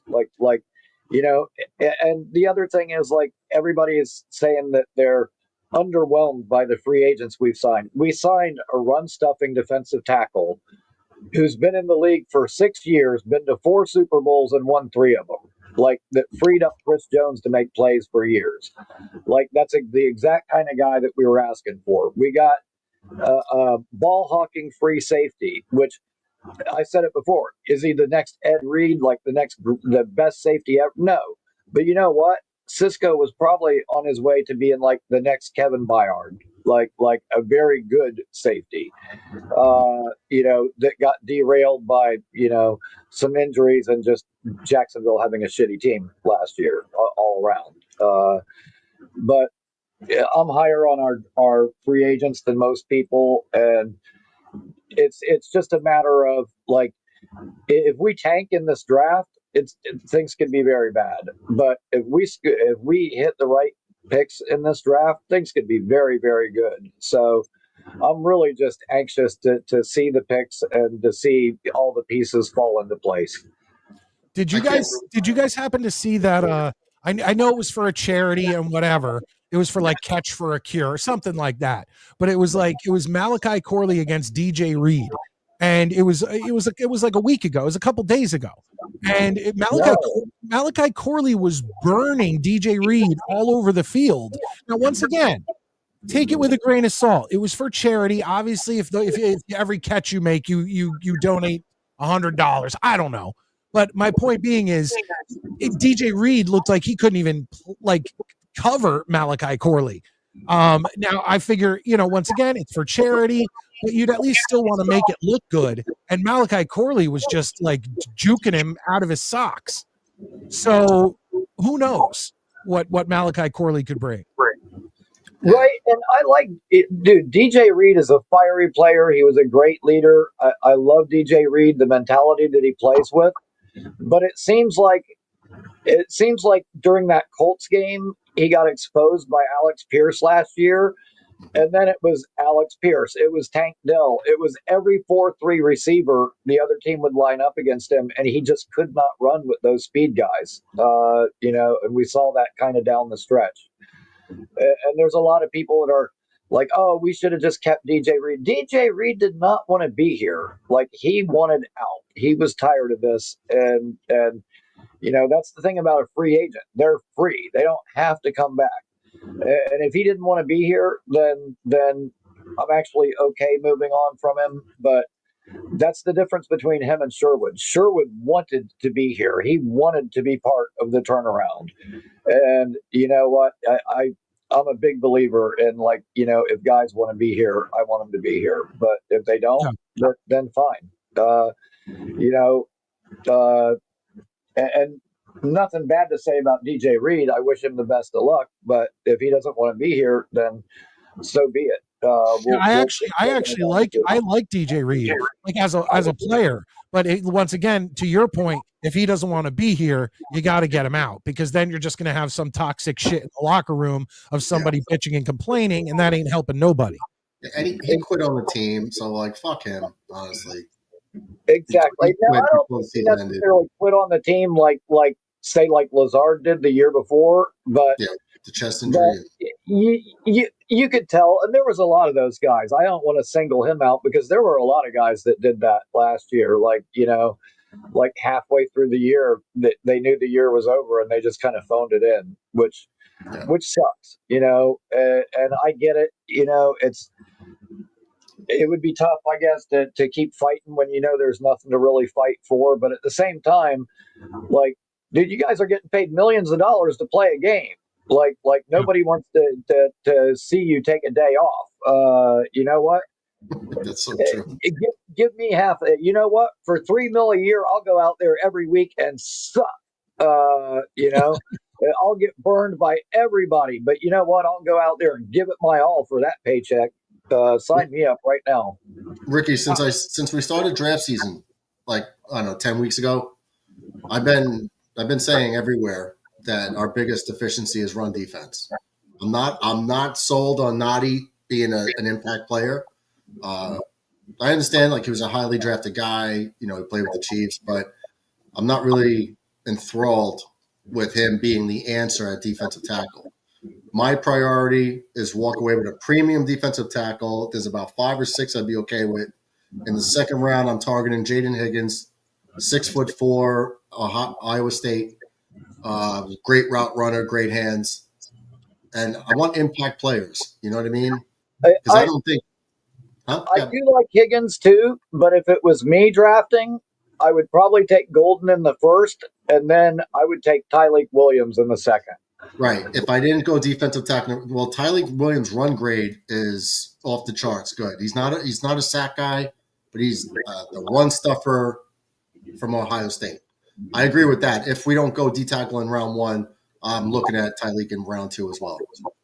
Dude, Tyleik is exactly the kind of big body guy that Glenn loves, and the exact kind of player we need next to Quinnen. That would be an absolutely fabulous pick. Like I've been high on Tyleik like since I first started watching the prospects. I've been high on him. Love that guy. The other player, and it's weird because initially I was high on this guy because he's got so many intriguing traits. But then I kind of went, I don't know what our offense is going to look like. And he seems like kind of a scheme-specific guy. And so I kind of took him off of my list of options for the Jets. But then learning more about Tanner Engstrom and, now that we have Fields and now I put him back into that group is Savion Williams from TCU. Like, you can line him up in the backfield. I mean, and a lot of people go, oh, well, we got Corley. He can do that. Dude, this guy is 6'5", 225 pounds, bench presses 350, squats 600, was clocked at 22 miles an hour during the Texas Tech game. Malachi Corley ain't that. He's just a physical specimen. He's just a freak, hard to bring down. And I'm thinking, man, if we had Fields, who's a threat to run in the backfield, we had a guy like that, like it would just be a friggin' nightmare for defenses to try to defend that. Now, I'm not saying an early round pick, but you get around to like round 4 or something, and he's still sitting there, that'd be a player I'd love to see them add. Well, Savion Williams is a contested catch guy at 6'5", 225. Ricky, he had 8 drops, and he had almost a 12% drop rate. So that concerns me with a Savion Williams. He's a red zone threat, big body guy, but the 8 drops at almost a 12% clip is what's kind of like the size is intriguing. But when you can't catch the football, that's like Alan Lazard. 6'4", 6'5" area, can't catch the ball. Quarterback play was awful. Like when you watch some of the highlights, there will be a ball that's thrown like 3 feet behind him where he's got to like stop on a dime and then twist back and manages to grab the ball.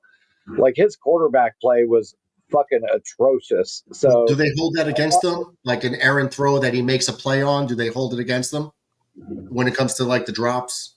You know what I mean? Well, yeah, I mean, because technically a drop is a drop, I guess. But like, so all I'm saying is a lot of those balls were not very well thrown if you really watch them.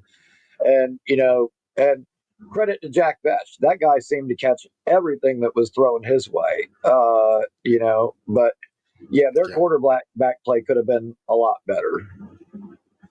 Yeah. And like, I know people are out there, Ricky, talking about like, oh, draft Tyler Warren. And it's not that he's a bad player, but because I don't think a tight end is going to change this team. I just don't think that an addition of a Tyler Warren. Well, I think number 7 is an asset. I think you got to capitalize on the asset of the number 7th pick and use it to fill holes in the second round. You know what I mean? Yeah. And then maybe pick for next year. And the thing is Warren can block, but he's not an elite blocker. He's definitely much more, of an asset as a pass catcher. But I feel like he's getting overhyped, and I don't think he's going to make the impact at the next level like everybody is hoping for. Me personally, I would rather, take Gunnar Helm, who's kind of like a Dalton Schultz, or Terrence Ferguson, who's like a Dallas Goedert, later in the draft.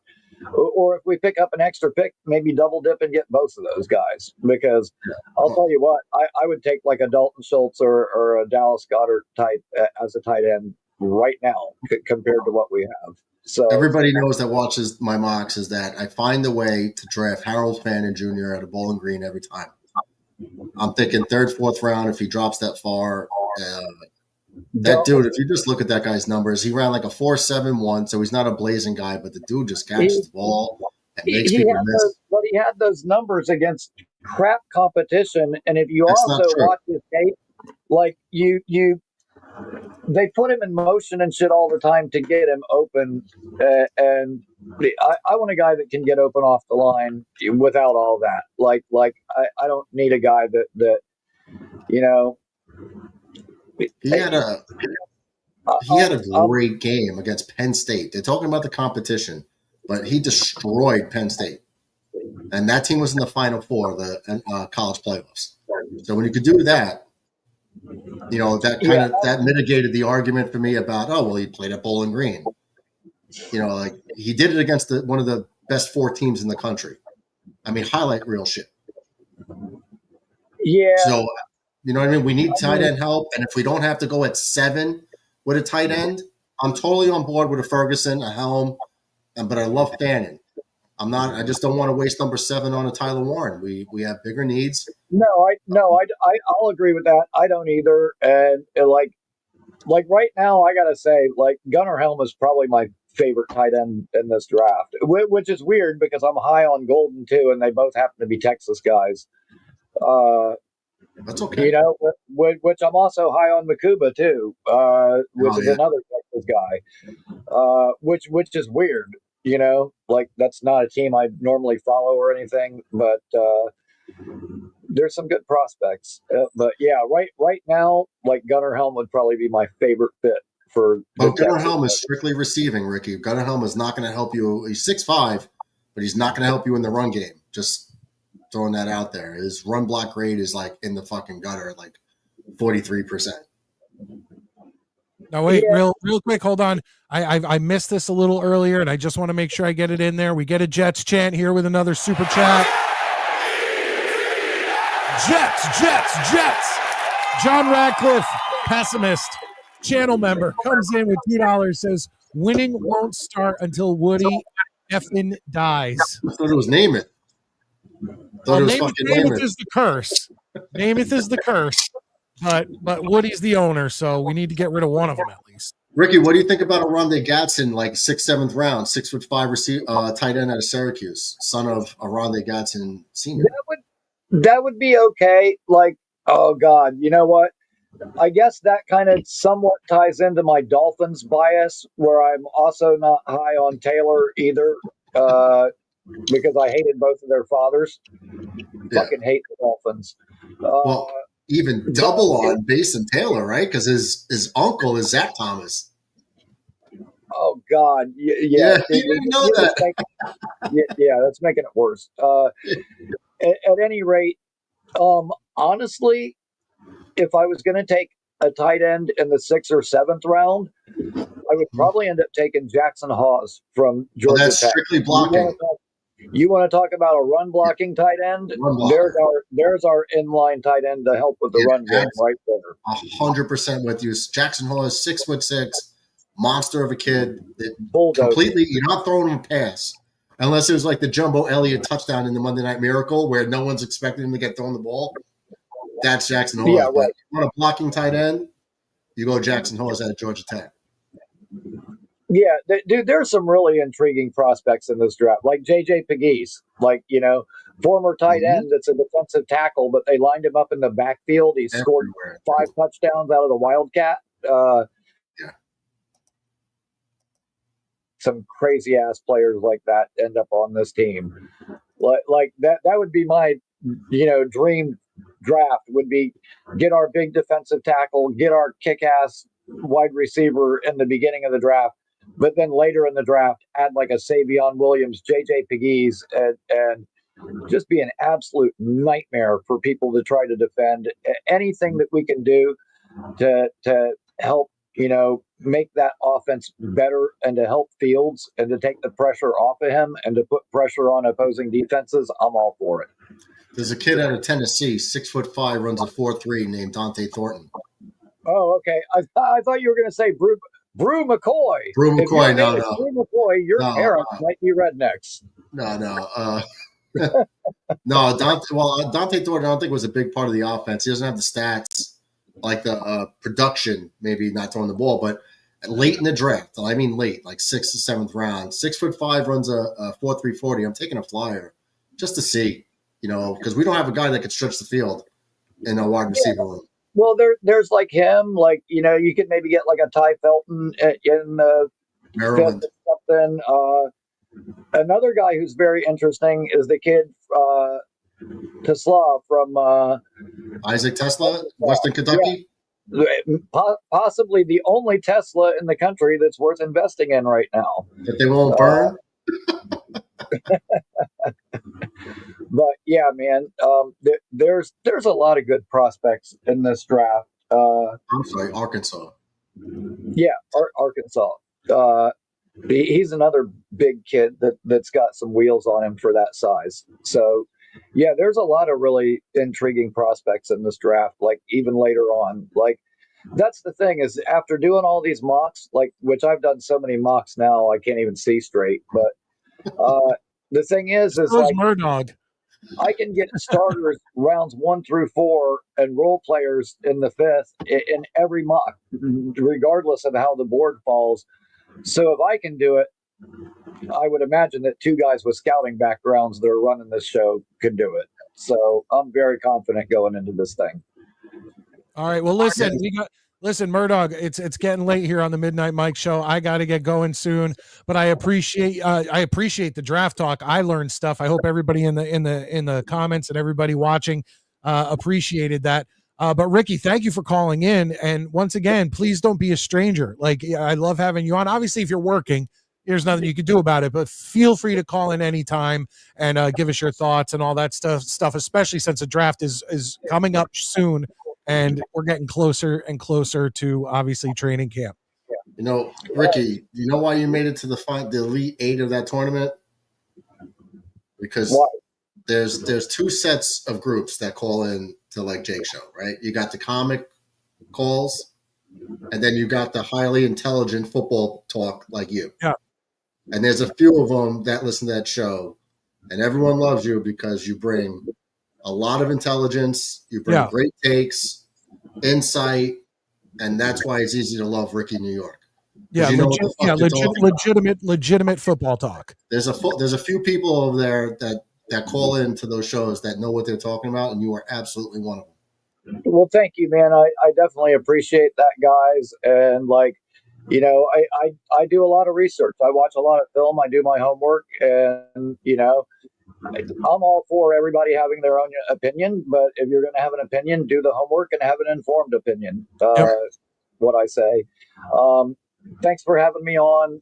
Good talking some ball with you guys, and wish me luck, because I'm going back to the hospital tomorrow about this hand, and hopefully I'll get some kind of good news there. Real quick, let me ask you: did they what? So you cut some off? They weren't able to? Because the only reason I ask is because real quick story. My wife, back when we lived in Philly, she used. Do you know what an immersion blender is?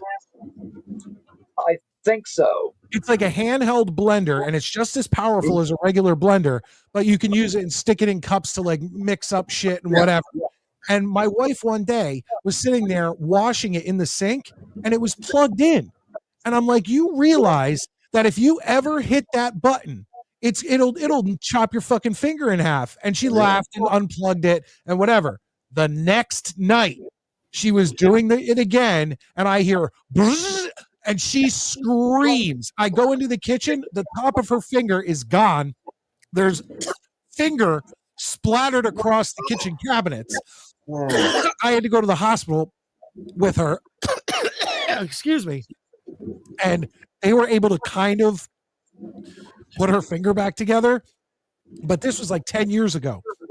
And to this day, it looks fine, but she says it's still numb to this day. Oh, I wish mine was numb.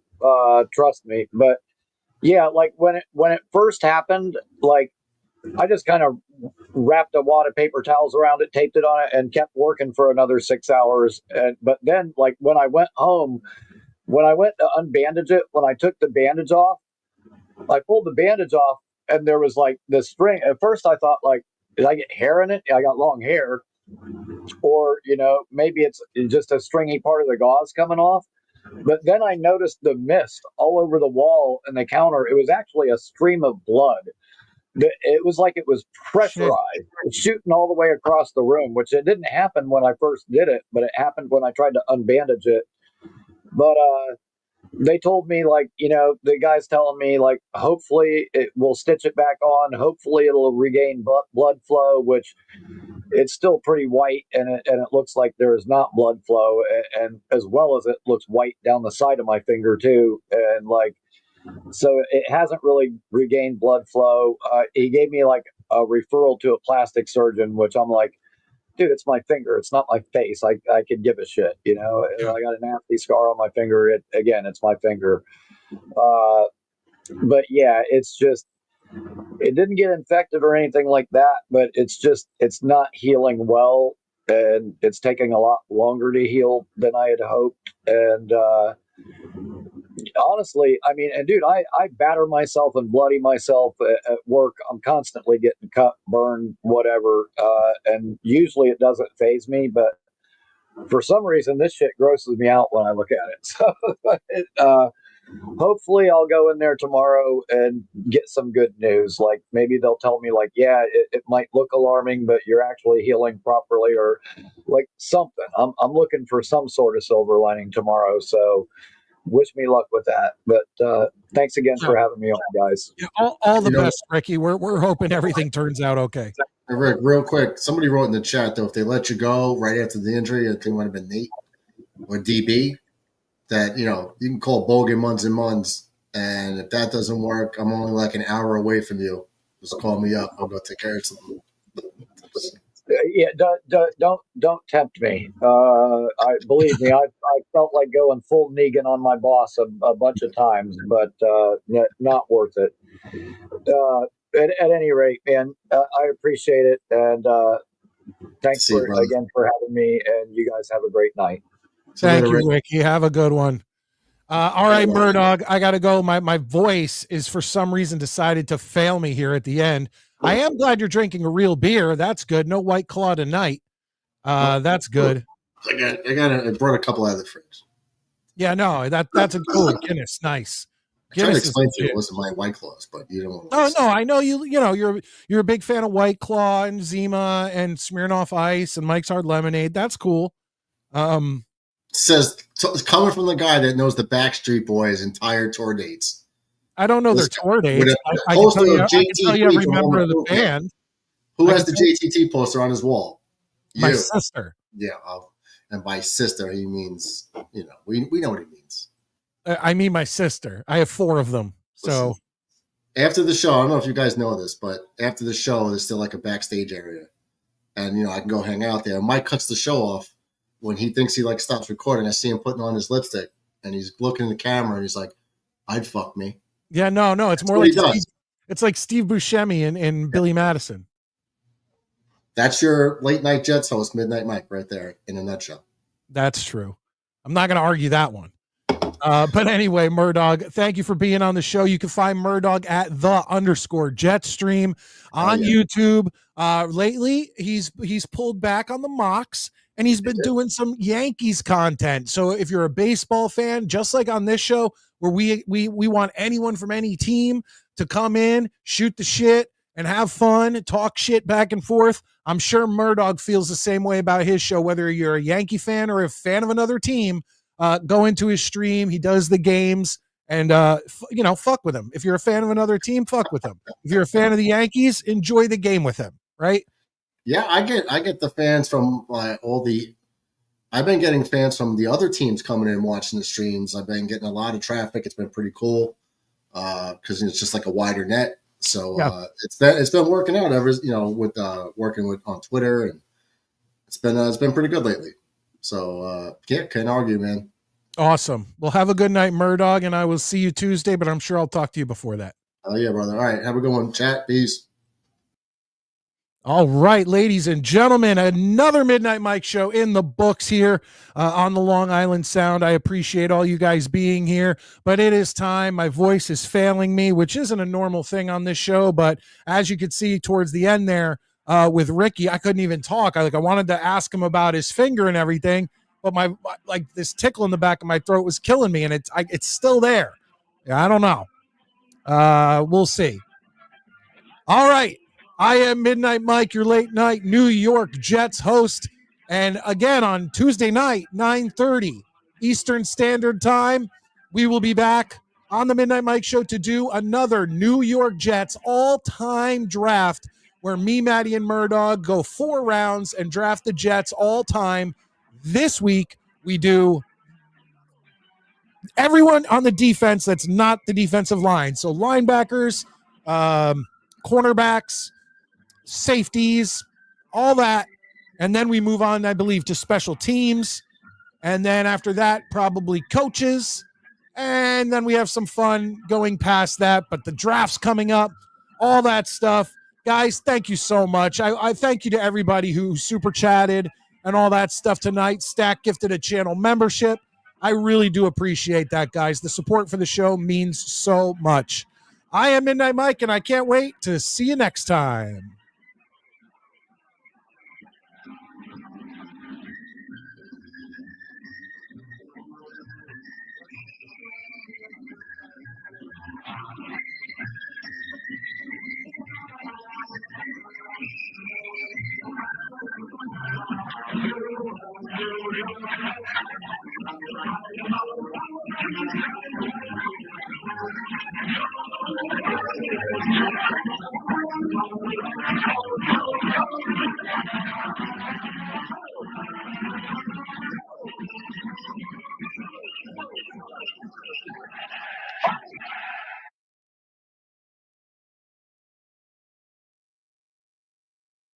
First SportsCenter breaking news. The New York Jets are hiring their former player, Aaron Glenn, as their next head coach.